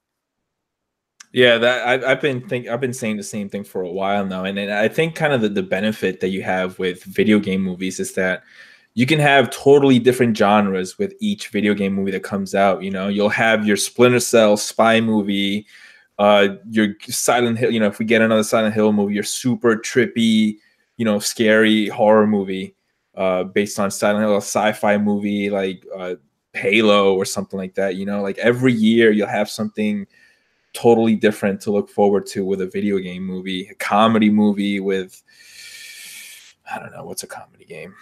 Like a game that's just really funny, like Portal? Leisure Suit Larry. I was just thinking that, but I don't know if I want to see that. I don't either. Man, it would revive Rob Schneider's career. Yeah. You can have like a Pixar style Mario movie. I think Mario would work really well as an animated movie. They would have to get on that soon, because I feel like. Did you not hear? Are they doing one? Illumination's doing one. Oh, why them? The Minions people. I'm really glad I know something about video games now, so I can talk about this. Oh man, You know, okay. I remember also there was this kind of weird time in Hollywood where the Lego movie like just kind of blew everyone away and was like this runaway success. And then Hollywood was like, we don't know why this was popular or well received, so let's just greenlight like 10 or 15 movies that are similar to it. So you get the Play-Doh movie, you get the Tetris movie. I shit you not, that's a fucking thing. Is the Tetris movie? You get the Emoji movie. They're making a movie about those fucking like American like thing. What are they called? There's troll dolls. No, what's that like candy? Like called Peeps? Are they Peeps? Peeps. Oh, the marshmallow? Oh my god, yeah. They're making a movie about that. They're making Funko Pops. But then they also for a little while thought, okay, let's do a Minecraft movie made by Rob McElhenney, the guy behind It's Always Sunny in Philadelphia. Oh god. And then Steve Carell's in it. Oh yeah, and then that fell through because I guess Rob McElhenney was just like, you know what, this isn't going anywhere. I'm just done. Yeah, it just fell through recently. I think they actually like formally said we're not doing that anymore. After the success of Minecraft Story Mode? After Telltale Games saved itself single-handedly via Minecraft Story Mode. That's on Netflix. Did you know that? Yeah. Yeah. I keep on bringing it up, guys. When are we going to play it together? My little sister actually has like all the episodes of that. Why? Because she's 11. Okay. She gets away with it this time. I prefer her like playing that over like, I don't know, God, what, Fortnite? It's weird. I really appreciate my little sister because she just kind of, for some reason, just doesn't like Fortnite or Overwatch. She thinks both of them are stupid. Will a Fortnite movie happen? When will we get a Fortnite movie? Directed by Damien Chazelle. First director that came to my head. I'm sorry, guys. Who's that director? I don't know. Who that is. He did Whiplash and La La Land. The first man. Him doing Fortnite? No, I'm trying to think of a funnier director. I'm sorry, guys. I let you down again. Denis Villeneuve or whatever. Oh yeah, the Blade Runner 2049. Have him do the what's that new game that's replaced Fortnite? Apex Legends. Yeah. I don't know. Isn't it just like the same game? I don't know. I've seen like screenshots of it, and it looks like it even has like the same characters in it. I mean, it's first person. It is a battle royale game. I think they force you to play in squads of 3 rather than be solo or play in a squad of 4. But I mean, it's a battle royale game. It's a battle royale game, you know. Yeah. Thank God there's a Tetris battle royale game. Oh yeah, that's the thing. I was so happy when that came out. I don't know why. I don't have a Switch. I might be getting one, but I just love the idea of that. Someone sat down and was like, yeah, but what happens if we just like played a bunch of like Tetrises at the same time? And I'm so happy that exists. What do you think a Tetris movie would be about? Because that's a thing that someone said is gonna happen. And I really want your opinion. So. What is that? What does that look like? I feel like there's gonna be aliens involved. I don't know why, but you know what? I think I know why you're thinking that. Because I think there was like a parody thing in like a Simpsons episode. They're making a joke where they were like, here's a Tetris movie. Like, or it was in something. Something did a Tetris movie parody, and it was like spaceships. You know, there was the what's that board game? Battleship? Yeah. They made a Battleship movie. And they brought aliens into the mix. Oh yeah. And it's like, you know, like a Battleship movie could just be like a war, like a Navy movie, you know. But they kind of thought outside the box, and it's like, yeah, but what if? Oh my God! There's a Funny or Die Tetris movie sketch with Mila Jovovich, and she on the thumbnail, she's dressed as an L block and has a pistol on either hands. That's amazing. I think Adam Sandler's gonna be in it, and it's just gonna be Pixels too, but just Tetris this time. Oh man. Oh, I was gonna bring up Pixels like right at the very start, and then I forgot. I've been meaning to bring up the Angry Birds movie. Oh I yeah. forgot the Angry Birds movie existed. I've However, just been strategizing and like thinking about it. And like, when can I bring this up? I'm glad I I do finally have- found the opportunity. I feel very strongly about Pixels in that I feel like it's not actually a big love letter to old video games. I feel like that's just greedy snake oil salesman, asshole businessman Adam Sandler is like, here's a thing people like and a thing people are attached to. Let's just half-ass some kind of movie with this involved, and like they'll pay for it. Like they'll buy tickets to it since like Jack and Jill wasn't making him money anymore, you know? So he's like, all right, let's just bank off of 80s video game nostalgia since a lot of people feel really strongly about that. We personally don't. The people making this movie, I don't think Adam Sandler's ever played a fucking video game in his life, right? But let's use it for easy money, and I think that's what happened. Is that movie made a lot of cash, even though it's just a big shitty train wreck. I don't know. It was very out of character for Adam Sandler to make something he's not passionate about and put his heart into. So I was very taken aback. I was like, Adam, what do you do? You're better than this. But he played Shadow of the Colossus in that one movie. Oh yeah, oh my god, that movie. There's this movie where Adam Sandler plays like this traumatized, depressed guy whose family died in 9/11, and he's like regressed to being like a child over it. And his buddy, who's Don Cheadle, like bumps into him, and they haven't seen each other in a few years. And he's like trying to help him like cope with the loss and like reintegrate in society again. And he's like a weirdo who gets into bar fights and plays like Shadow of the Colossus all day. Oh, and Jesus Christ. Well, that wasn't an Adam Sandler movie. That was just one that he was in, because this is the most frustrating thing about Adam Sandler is that he actually has some genuine acting chops, but yeah. He knows that he'll make more money just playing his like dumbass comedy self, which is the same character in every movie. But he has the ability to be a decent actor, like in Punch Drunk Love or that. Yeah, I was about to bring that up. That's so good. So he just like, even though he could be more of an artist and do more with his career as an actor, he decides to be in considerably lazier shit just because it ultimately makes the most money. I've actually heard people like make accusations that he's made movies as a way of like tax fraud, because then he can just like take his friends on a vacation, film like a really shitty movie, and then just write it off and like just go on a free vacation because it's a movie.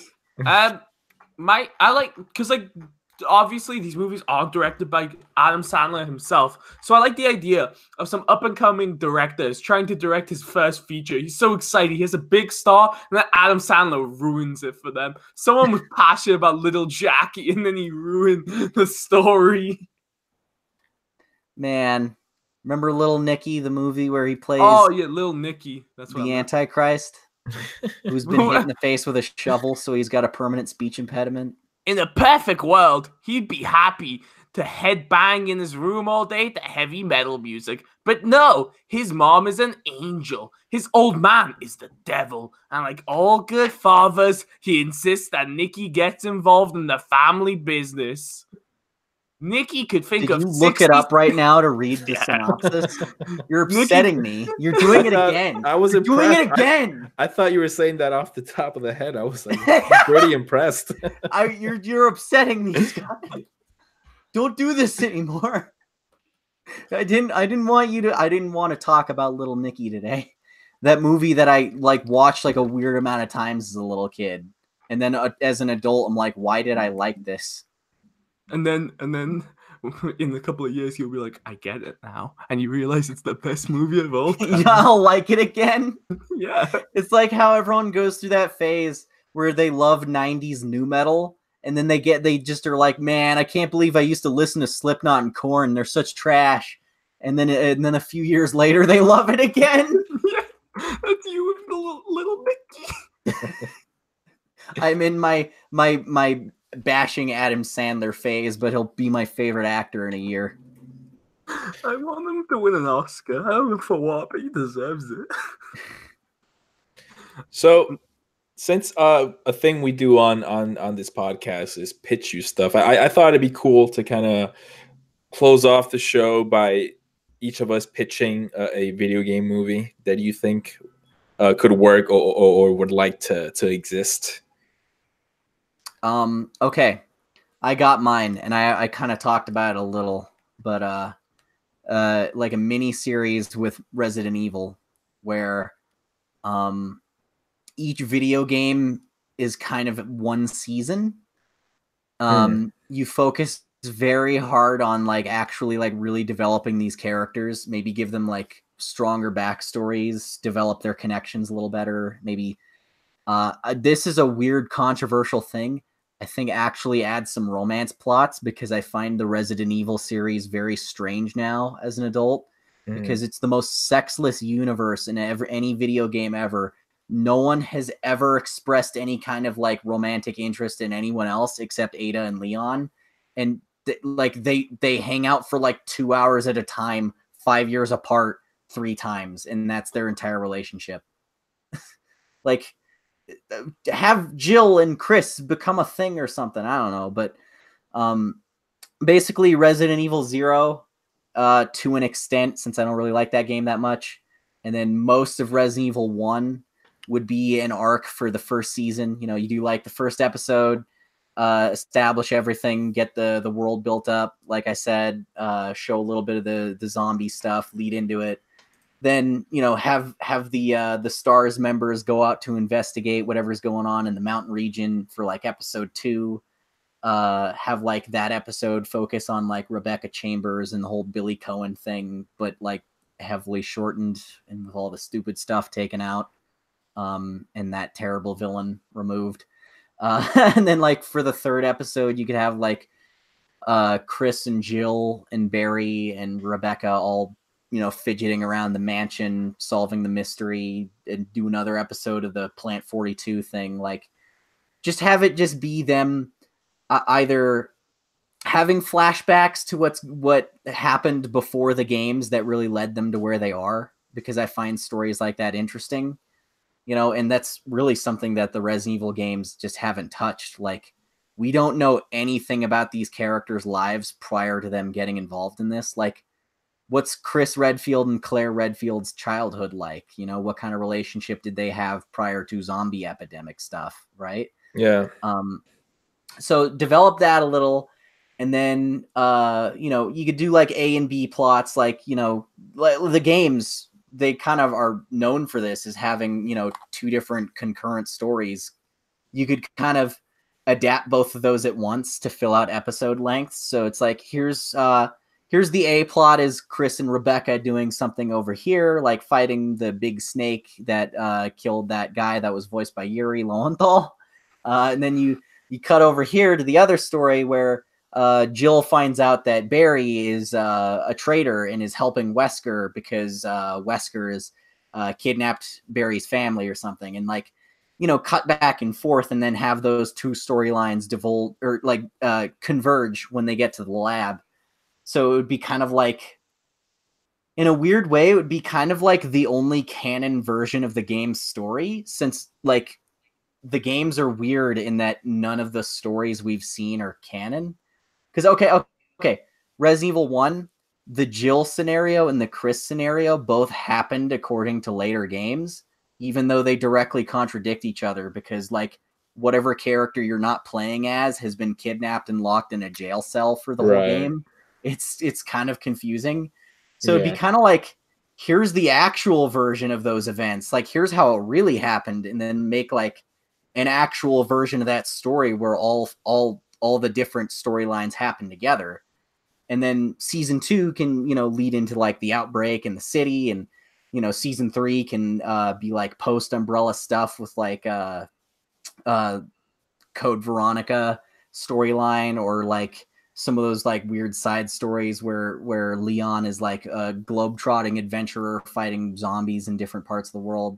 Like, there's a lot of material there. You could do like 10 really awesome seasons that would be really creative and different from each other. Do you think like adapting like some of the crazier games like 4, 5, and 6 could work? I absolutely think you could do a kick-ass adaptation of 4 because there's so many locations in that game and so many side characters and so many subplots that you could like really lean into. Like, and just like you could do a whole episodes of just like here's Leon doing whatever at the village, or here's him interacting with people over at the dock and then the castle, and like kind of do some kind of mini storyline out of every major section of the game. There would actually, you'd have to have maybe kind of add a little bit of story, because most of that is just get from point A to B and kill everything on the way. So like you could add side characters, like here's a couple of the villagers who haven't been infected by the Las Plagas, right? And they kind of live like sort of secluded off from the rest of the village and try to take Leon in and like tell him what happened, since, you know, it would be boring if everything was conveyed through like files. Yeah. And then like have maybe those characters get killed off, or have Leon make strides to protect them or get them out. And then like, you know, you lean into more of that interaction with that guy Luis, who was voiced by PS1 Spider-Man. Was he really? Yeah, he was. It was Reno Romano was the voice actor for him. So you could do some cool stuff with him and have like a B plot with him or Ada, since she was running around there, or maybe do like a little bit of a prequel, kind of couple flashbacks to, you know, why Leon is a little bit more jaded in that game. Because like from Resident Evil 2 to 4, there's clearly a lot that we didn't see, because he's almost a totally different character personality wise. Like he goes from being this kind of like naive, like kind of curious and little wisecracky, like younger character who's only like 20 something. And then, you know, flash forward 6 years and he's just this like judo kicking badass who's really stoic and like kind of just like says a lot of action movie one-liners instead of like jokes. Like there's so much different about him. I'd like to know like what little things happened throughout the years that made him have that transition, or maybe even like let us know something about like Ashley Graham, you know, the president's daughter. Like, what are the politics like in the Resident Evil universe? Because it's like an alternate history from ours, because like all the games have fixed timeline dates.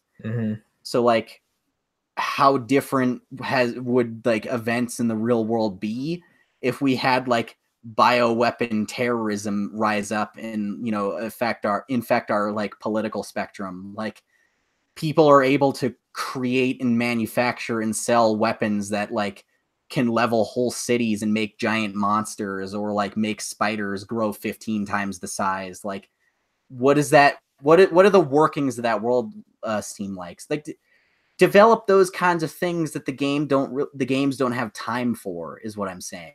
Like, that's what I want is more of that stuff, because the actual just running around killing zombies is like the least interesting part, like I said. So lean into the puzzles, lean into the characters, lean into the lore, add more world building, and I think you got something awesome. So that's mine. I'm gonna stop talking now. How about you, Lord Cheddar? Scott, any ideas, Mr. Cheddar? Okay, so Mr. Cheddar. Okay, so my mom's asleep, so I'm just gonna whisper into the microphone. So okay, can you back up like 3 or 4 inches from the microphone? How about this? How about this? You gotta say something after how about this. Oh, okay. I'm gonna pitch my movie, and if my mom comes in angry, please cut that out. I don't know how to do it. You can't cut this out. It's live. I'll do my best. Yeah. This is being streamed live. People are hearing this right now. Okay, can you calm my mom down, please, Diego? You got a soothing voice. Okay. Man, time zones are great. Also, the fact that you're like the youngest of all of us. Yeah, that doesn't help. Okay. Okay. I was gonna make a whole bit about the Angry Birds movie, but then I realized there's actually an idea I do have. Okay. Oh, okay. So the Saints Row movies, I mean games, make them Ooh, movies. Saints Row. Yeah. I'm a bigger fan of when it was like weird gangster stuff with like a little bit of comedy in there instead of just like weird batshit insane space stuff. So, and I think there's like some really good moments in the Saints Row games that are really emotionally impactful, like in the first two, not the other two. But I feel like that could be adapted into an interesting movie, considering we haven't had one of those weird like 2000s gangster movies in a while, and it'll be really interesting with today's perspective. And also, I feel like it'll be like an interesting thing to try and see how you can mix drama and comedy in those movies. If they're Yeah. going to go with the Saints Row 1 and 2 type of deal, you could go Saints Row 3 or 4, but I don't want that. I think 3 is about the point where it started to shift. Yeah. I think 3 is like the weirdest that it got before it just completely decided to just be a different series entirely. Like that one still had like a focus on being a crime story. Yeah.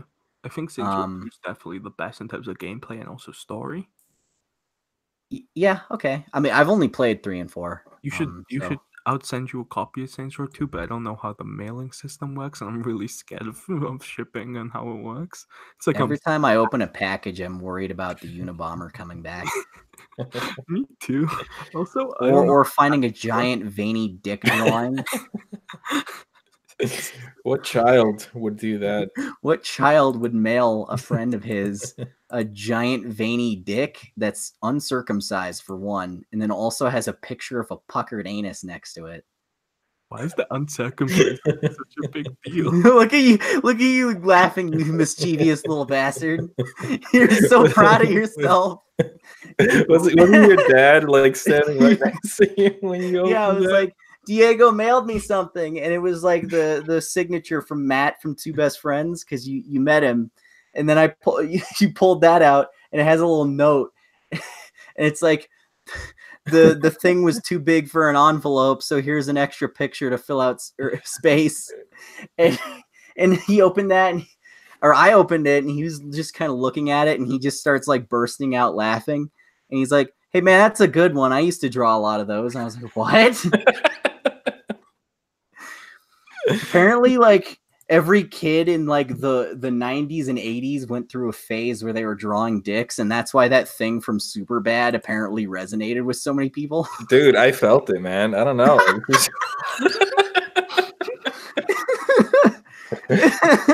There's just something about it. They just zone out, and I don't know. By the way, I want to tell you guys something that's on topic that I just saw from the official Doom Twitter account. We're not involved with the movie. I just saw that on your Twitter. Nice. That's fantastic. They're super proud of it. You can tell. Yeah.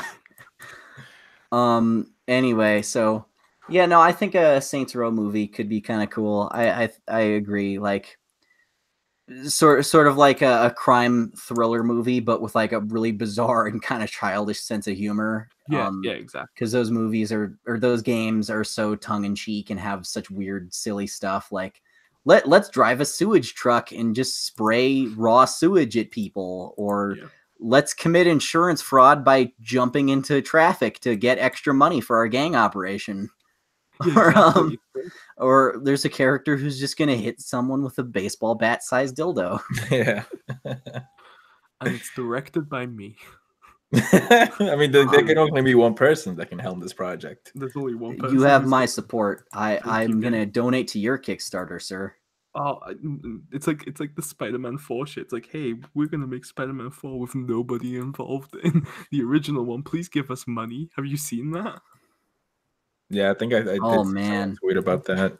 Like, at least with the audio drama, at least the guy isn't going, hey, please give us all of your money for us to make something, even though you have no idea who we are. Let's see how that goes. Okay. Oh God. Okay, so what's Diego? I want to ask what your pitch is, and then I want to just like see if we have any other video game movies that we could like throw in some comments on, because we've talked about a lot of them. Mm-hmm. Not the Angry Birds movie. I haven't seen it. Does it suck? I'm just kidding. I know it does. I haven't seen it. So my video game pitch movie is it's 100% cannot fail, will be successful, the one and only video game movie to rule them all, and that's Splatterhouse, directed by Sam Raimi. You got, I don't know if you got Xavier. I know you're a Splatterhouse fan, and Yes. if you guys ever played classic Splatterhouse, you know that that's already kind of like a love letter to Evil Dead. There's a lot of references in it.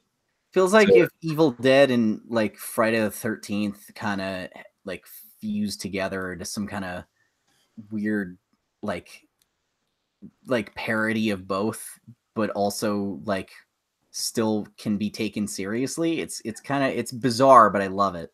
Yeah, like tonally, it just feels like an Evil Dead story with all the crazy demons and monsters and like weird humor. And I think the style of horror movies that Sam Raimi has done with Evil Dead and also Drag Me to Hell would just fit perfectly for a Splatterhouse movie. And I know Splatterhouse is not exactly like the biggest name in video games nowadays. It never really was a big name. Like it kind of flew under the radar for the arcade games, like because there's just so many other things coming out at the time that had a similar tone and similar like violence, but just like kind of resonated more. And then even despite its obscurity, they decided to make that like sequel / reboot sort of game 30 years later for no reason, and it was awesome, as you and I both agree. Like you have your terror mask in the background. I can see it. Oh yeah, show it. Look at that fucking thing. It's so cool, right? I love this thing. I wish it had a strap on it so that you could like keep it on. Yeah, I actually glued one a while ago, but it fell off. Oh, okay. Anyway, I'm gonna ask you after the show where you got that because I want it. Oh, for sure. So Splatterhouse, directed by Sam Raimi, and all his goofiness and close-up shots of super dramatic moments and you know, all the weird monster designs like deadites and the weird stuff like deer heads coming to life and cackling all crazy, like that would totally fit the Splatterhouse universe. Oh yeah. I think you can have someone like The Rock or John Cena play the hulked out version of a Rick Taylor. Yeah, you don't necessarily need like a CGI character to just. You know, it'd be kind of funny actually, is have them play Rick Taylor just in general and do like the Captain America thing where they have him play, they like CGI a skinny, like wimpy version of him, and then he puts on the mask and then is his actual self. Yeah, that'd be like, awesome. I kind of want to see what like a 5'5" tall, like wimpy, like no muscle mass John Cena character would look like. You know, maybe you have to age him down a little. I don't know. I would just, you know, you got to have Bruce Campbell in a horror movie by Sam Raimi. So I'd have him voice the Terror Mask, be that voice inside Rick Taylor's head. And Christopher Walken as, what was his name?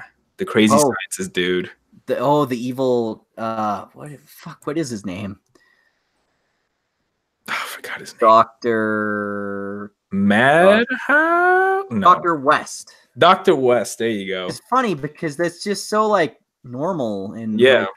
Like, it's such a wacky game that's so silly and crazy and fucking all over the place, but then it's just here's Dr. West. And Rick Taylor in the Terror Mask. Dr. West. Jinx. I think having it based more on the remake would be good. I think that'd be kind of be easy because, you know, the first game is kind of doesn't really have a lot of like lore, so kind of bouncing off of the remake I think would be the way to go, which I mean I liked a lot, and I think is is still really close to that Sam Raimi style of horror and comedy. And another quick pitch that I wanted to bring up was I think the potential for a Silent Hill movie is just so great that I would want someone else to take a shot at a Silent Hill movie. And I recently watched Hereditary, and it's not the most Silent Hill like thing, but it was really creepy, and it got like, I don't know if you guys have watched it. I have.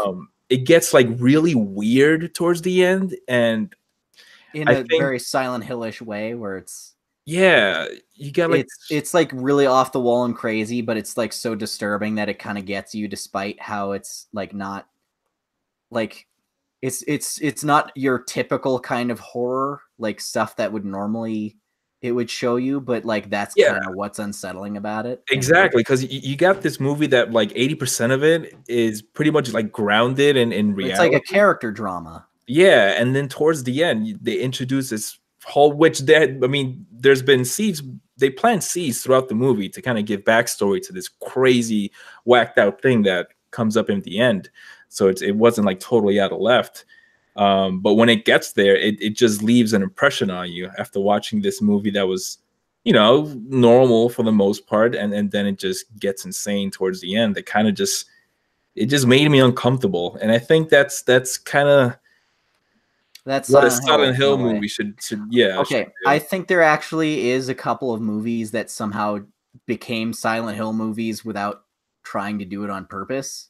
Like if you've seen that Hulu original horror movie Puka, feels extremely Silent Hill for some reason, but then you got stuff like Eraserhead or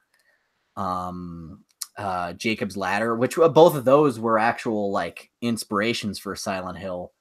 You know what else is another one? The Machinist with Christian Bale. Right, that's a good one. Yeah, that feels very Silent Hill-ish to me, because to me Silent Hill is, here's a character who's got some kind of problem or some kind of tragic backstory, or just we're unlocking a mystery about them, and as we learn about them, they also kind of learn a lesson.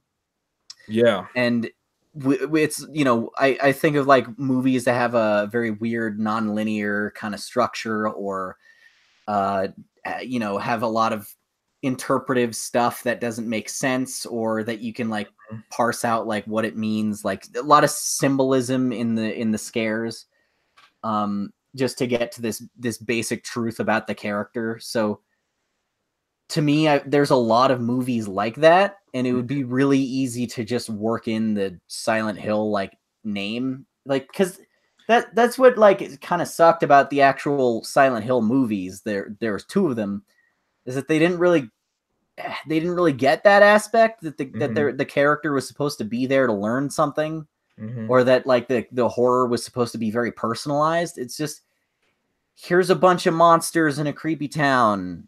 Like, why the fuck is Pyramid Head there for the character that's supposed to be from the first game? Pyramid Head is supposed to be symbolic of like the personal demons of the character from the second game, right? Yeah. So basically have it be more personalized horror, something very specific to that individual character, and something very, very heavy in symbolism, to the point that you could kind of like watch it like 6 or 7 times and still be figuring out like new ways to go, oh, that's what that means, Yeah, which is kind of the special thing about Silent Hill, is that like you don't have to adapt a certain game. You can have a totally original character and totally original monsters in this movie, because that's kind of the idea behind Silent Hill, that you got like these horrors that are like really personal.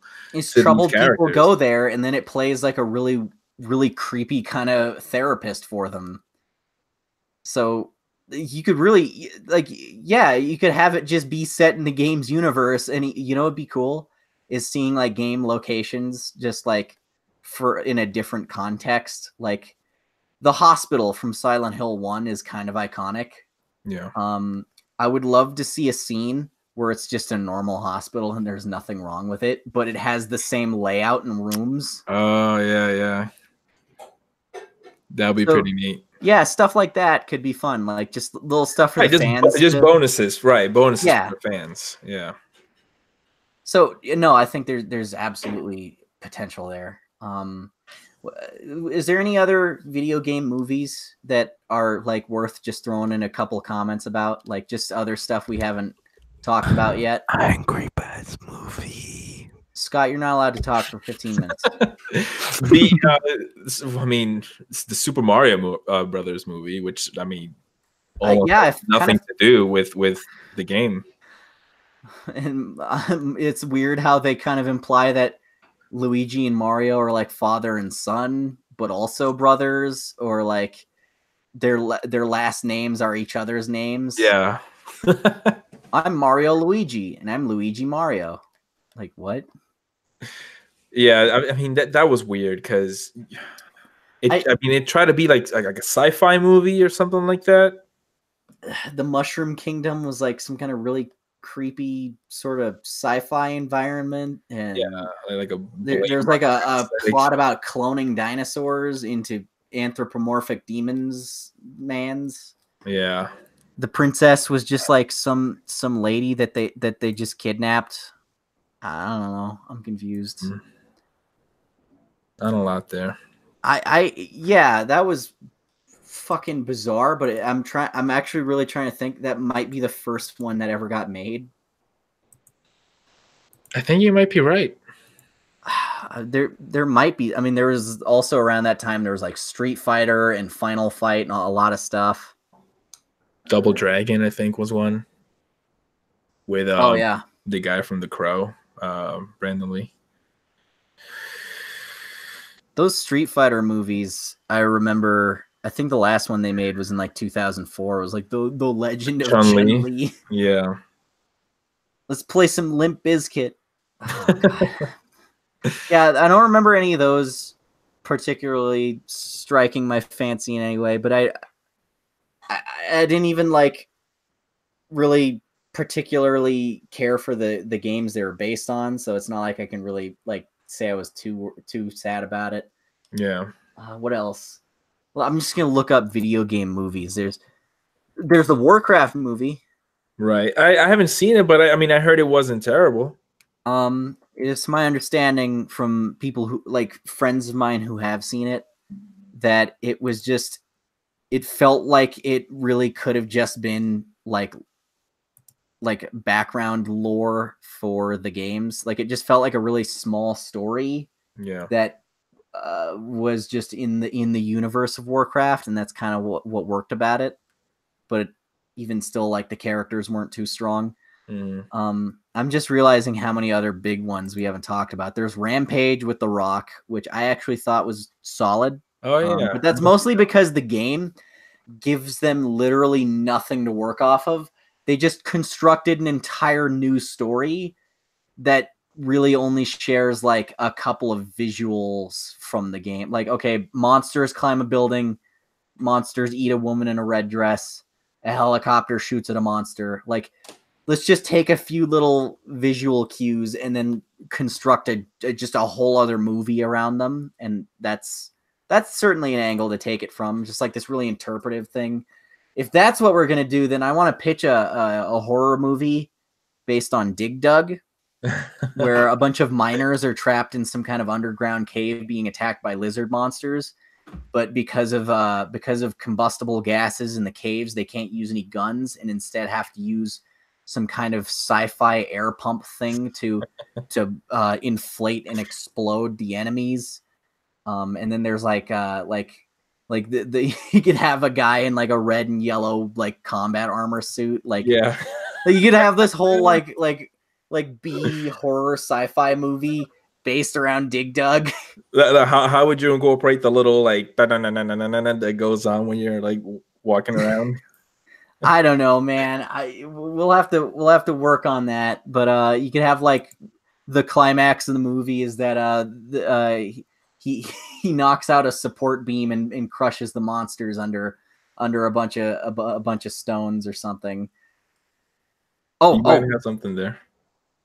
There was a Need for Speed movie that apparently it is, to my understanding of that one from people who've seen it, that it just really just didn't have anything to do. It was just a generic movie about it was just a racing movie. It might as well have been a Fast and the Furious movie. Right. It just said Need for Speed on it. Yeah, you've got these movies that already exist. They can just attach the title of the game to them and just be like, oh yeah, that's the Need for Speed movie or the Grand Theft Auto movie. You know, like because I feel like with games like Grand Theft Auto, I feel like there's been so many like heists and gangster movies, and I mean some of them might not have certain elements of the game like the humor and stuff like that, but just That the is concept. yeah, that's an interesting thing too, is that sometimes a game is special because there's not very many games in that genre, even though there's tons of movies in that genre. Like Dead Rising is fun and cool and unique because, like, you know, it's like how many games do you have like this many zombies and like this kind of like gameplay? But there's like 10 or 15 movies that feel very similar to it. It's a zombie apocalypse. We're stuck in location. We have to get out of location. Some of which are explicitly we're trapped in a mall. All right. Like it's only special because it's a video game, and thus adapting it would just make it a generic movie that there's already 100 of. Right. We also have on the list, there was the Prince of Persia movie with Jake Gyllenhaal. I haven't seen it. Me neither. I'm from Persia. That's all I've got to say. So you're the Prince of Persia. Yeah, I am. So were you like born there? Yeah, but then my mum was like, oh, let's just eat to England. So now I live in England and I grew up with white people. So I'm basically one of you. Oh, okay. All right. Imagine Superman's origin story, but with Persians. Okay. Okay, I'll go back into my hole. All right. There's also the Tomb Raider movie that. Oh, right. I saw that one a couple of years ago. With the 2018 one? Yeah. It wasn't terrible. It just, I mean, it definitely like did its job of being a movie about a young lady who goes on an adventure to raid a tomb. It just felt really generic, and yeah, it just felt like your regular run-of-the-mill action movie. Well, yeah, because like again, it's Tomb Raider is kind of one of those things. It's like here's just like an Indiana Jones kind of adventure like film. Yeah, I mean, But as a game, things, like towards the end of the movie, it got a little interesting because you know, like sometimes you'll have a twist in a Tomb Raider game or Uncharted even where there's like a supernatural thing. That's always my favorite parts of those games. Yeah, and I felt like if they maybe because I mean Indiana Jones does that too, but I think if the movie kind of honed in more on that and kind of explored that aspect of the games a little more and had more of that rather than like saving it to the very end, could have kind of giving it its own identity and you know offered something special that we might not see from like your usual globetrotting archaeologist adventure movie. Yeah. I also know that like they decided to adapt the 2014 game for it, which was weird because it was just very different from the rest of the series and kind of set a new precedent that they wanted to go for. Like they wanted to have it be a little edgier. It's like it has all these elaborate death scenes. It's really violent and dark. Everyone's cussing. Yeah. Was the movie rated R to reflect that? Or did it try to it was a little bit more of the action schlocky sort of original games? I mean, it like when you watch the trailer, you can definitely see that it's based off the newer games, but there was nothing. I think it was PG-13. I'm pretty sure it was, but no, it didn't you know have any like hard mature elements to it. So and it didn't have like the slight cheese that the older games had either.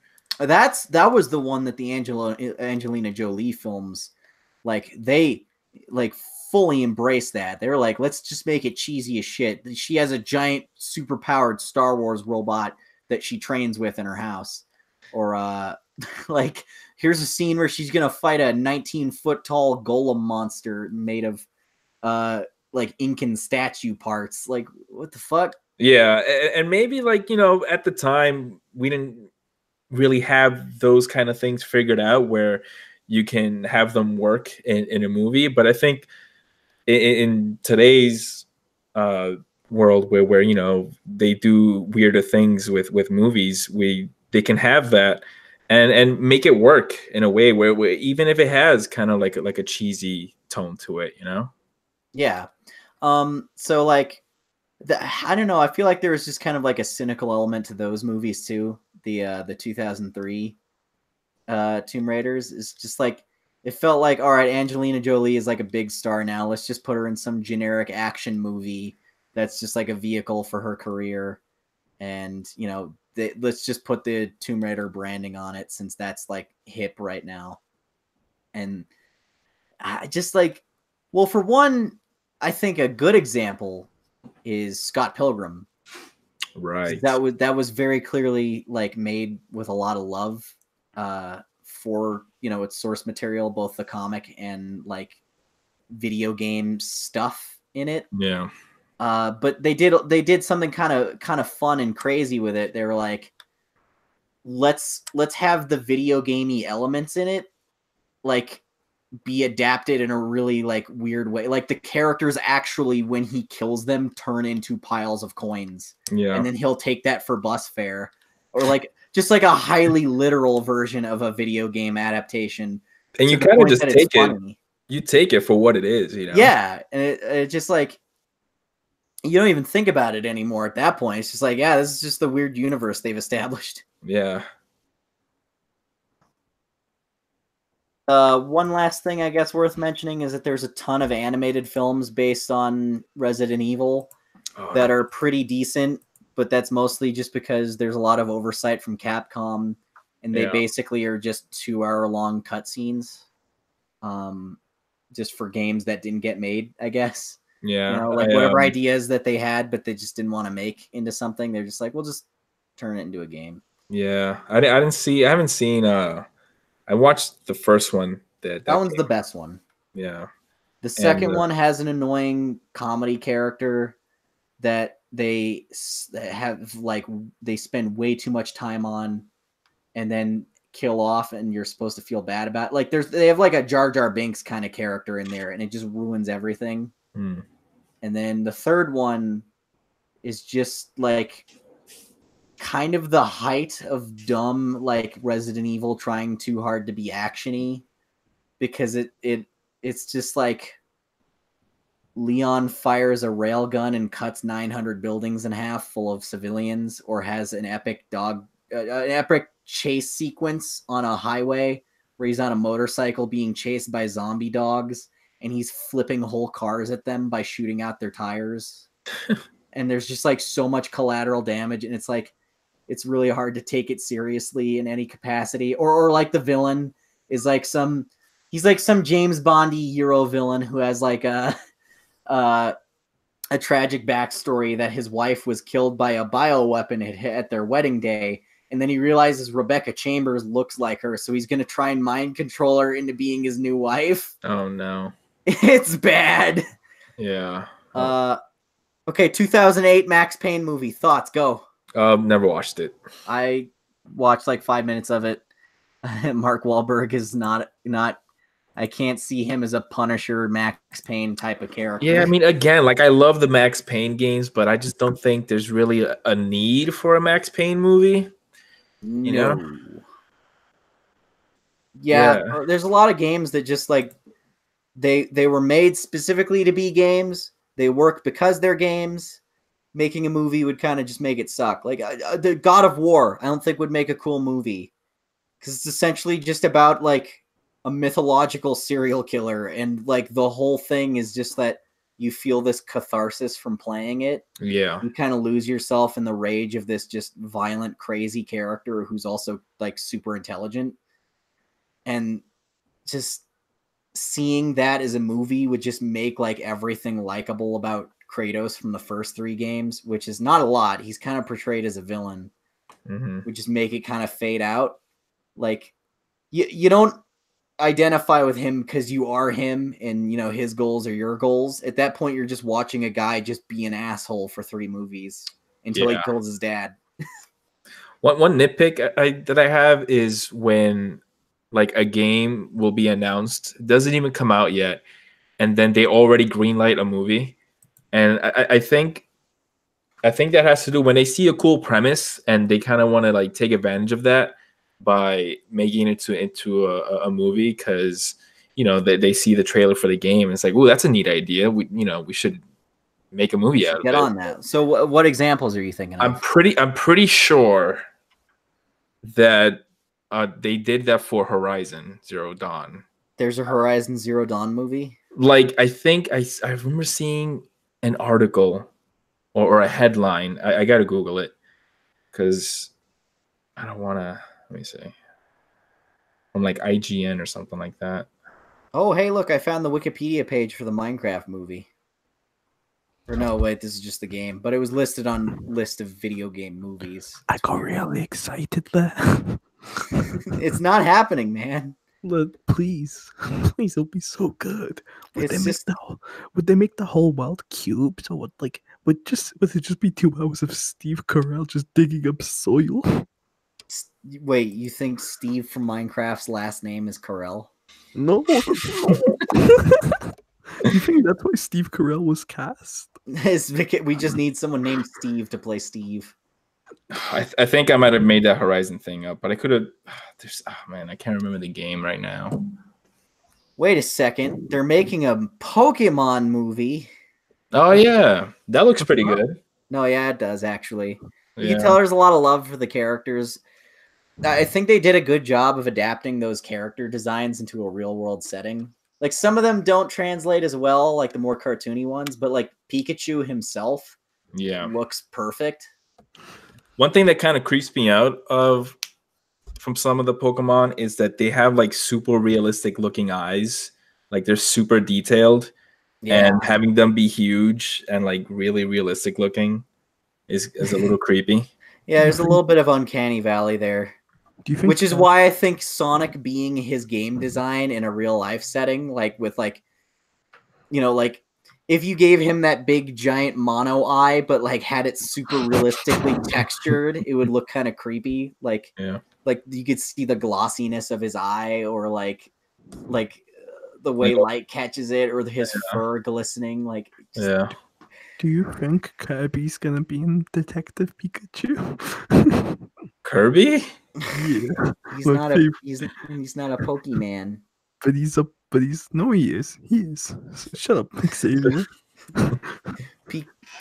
Kirby is not a Pokemon. I can see him. Maybe like that's kind of a secret backstory to Kirby, that he's this Pokemon that kind of he's the last Pokemon.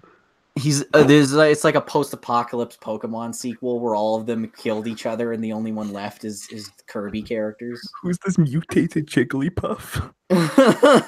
Who can eat anything? That's my pitch. I feel like a Kirby movie could be kind of fucking creepy. Dude, a Kirby horror movie. Just him sucking in things, and like what if it just like it starts small with him like eating furniture and like objects, and then like he like starts like hunting down and eating whole people, and then the more people he eats, the smarter he gets and the more powerful he gets, until he decides that he's gonna just suck up the whole earth. And then the movie's about identity fraud. He just goes and puts his mouth on the ground and just starts sucking in the Earth's core, and they have to. That's terrifying. There's just a giant black hole where his mouth should be, and it's all like outstretched and has like really realistic like textures on the inside, and like 100,000 rows of teeth. Oh god! Someone get on the fan art of the Kirby horror movie. Just make it really fucking scary and like Lovecraftian. And eventually his like, after he's eaten enough planets, he'll have his own gravitational pull and he'll just start eating stars until We're Until going he's cosmic. he's just grown to this mass size that's bigger than the universe. I don't like that. That's really scary. I feel uncomfortable. I don't like it either. I scared myself thinking of Kirby becoming a scary Lovecraftian god that eats all of the galaxies. I feel so many emotions and feelings. This ever-expanding pink mass with giant eyes. No. You think that's how the world's going? As it sucks in more universes. Okay. Well, anyway. I think we'll wrap it up there. We'll leave you with that horrifying image. I feel bad that I made that up. I love it. So I want to thank Mr. Cheddar here, Scott, for joining us. Thank you for having me, even though I barely said anything. Let's give a big shout out to CN Prime for being the only person to talk in chat, really. Thank you, CN Prime. Prime, and yeah, teach us how to pronounce that first half of your name. Did he tell us in the chat? Did we miss it? I don't know. Let me see. I just scroll up. Scott is in my time zone. Awesome. I don't see it. Well. Oh well. Oh well. Well, we'll get him someday. And but yeah, if you have any pitches for video game movies or idea as to how to make them work, why do they suck? To us. We don't care. What do you guys know? Yeah, and yeah, thanks for hanging out with us. Thank you. Yeah, it was nice having you. I'm glad you guys can got to be on the show. Absolutely, you guys can plug anything in right now if I might have a new episode of the stream highlights coming out soon. I'm gonna do a new cosplay tutorial soon, where I'm also gonna, in the middle of it, give a lot of shout outs to other people I've been working with, including this show. All right. So hopefully that works. Scott's probably gonna edit a video for me at some point, even though I'm gonna tell him I don't want him to, but then he'll like fight me on it, and he'll like pin me down and like push my face in the dirt and say, "Are you gonna let me edit a video?" And I'll go, "Okay, fine," and then he'll edit a video for me. Anything you're working on, Scott? That's not like editing a video for Xavier. My mom's shouting at me. So Xavier, do it for me. Scott has a lot of superhero film related video essays coming out. He did one on Captain Marvel recently. That was pretty good. He's probably gonna do one on Shazam. Shazam. Yeah, he's gonna do a video on Shazam. Also, I'm going for the Marvel movies. Oh, okay, yeah. Well, I mean, Shazam's name is Captain Marvel. Heyo. Heyo. We just like appreciate the absurdity that Marvel as a brand has gotten good enough. It's just like big enough now that they're like, here's a character just named Captain Marvel. Yeah, it's like, and it doesn't confuse anyone. I want a character whose name who just refers to himself as Detective Comics, and I am Detective Comics. I mean, his first name is probably like Roger, but like, and then I'm Professor Image, General Dark Horse. What's that other one? Valiant. Valiant. Am I saying that? Valiant. Yeah. And I'm Jeffrey Valiant. Yeah. Anyway, plug things for you, sir. I will plug myself in right now. You can follow me at Behold a Sack. And I'm currently going through all of Batman's handheld games. I think I got Batman Returns on the Game Gear coming up, so I'm looking forward to that, and eventually getting to better ones like Batman Begins that Mr. Cheddar is going through right now. I think he mentioned it's super hard, so I'm looking forward to that. And yeah, I'm planning on doing a Marvel Ultimate Alliance versus Marvel Ultimate Alliance 2 video sometime in the near future. And I want to get around to doing a Ultimate Alliance 2 video at some point in the future too. yeah, definitely, Because man. I've people have been like bugging me for it since I did the first game, and I kind of it would be weird if I did it after the third one came out. So I guess I should get on it. Yeah, I mean, your Marvel Ultimate Alliance video is great, dude. Oh, thank you. Definitely like to see one in Marvel Ultimate Alliance too. Get Nolan North to be in it for fun. Do it. Okay. So yeah, I think Mr. Cheddar has to go now. So we'll all leave together, and we'll see you guys next week. And quick shout out to Josh. He didn't make it for this one, but you were here in spirit, my friend. It Yeah, just he wasn't. said he was busy doing something with soup, I guess. So I'm looking forward to hanging out with Josh next week. Yeah, we miss him. Yeah. All right, everybody. Have a good night. See you around.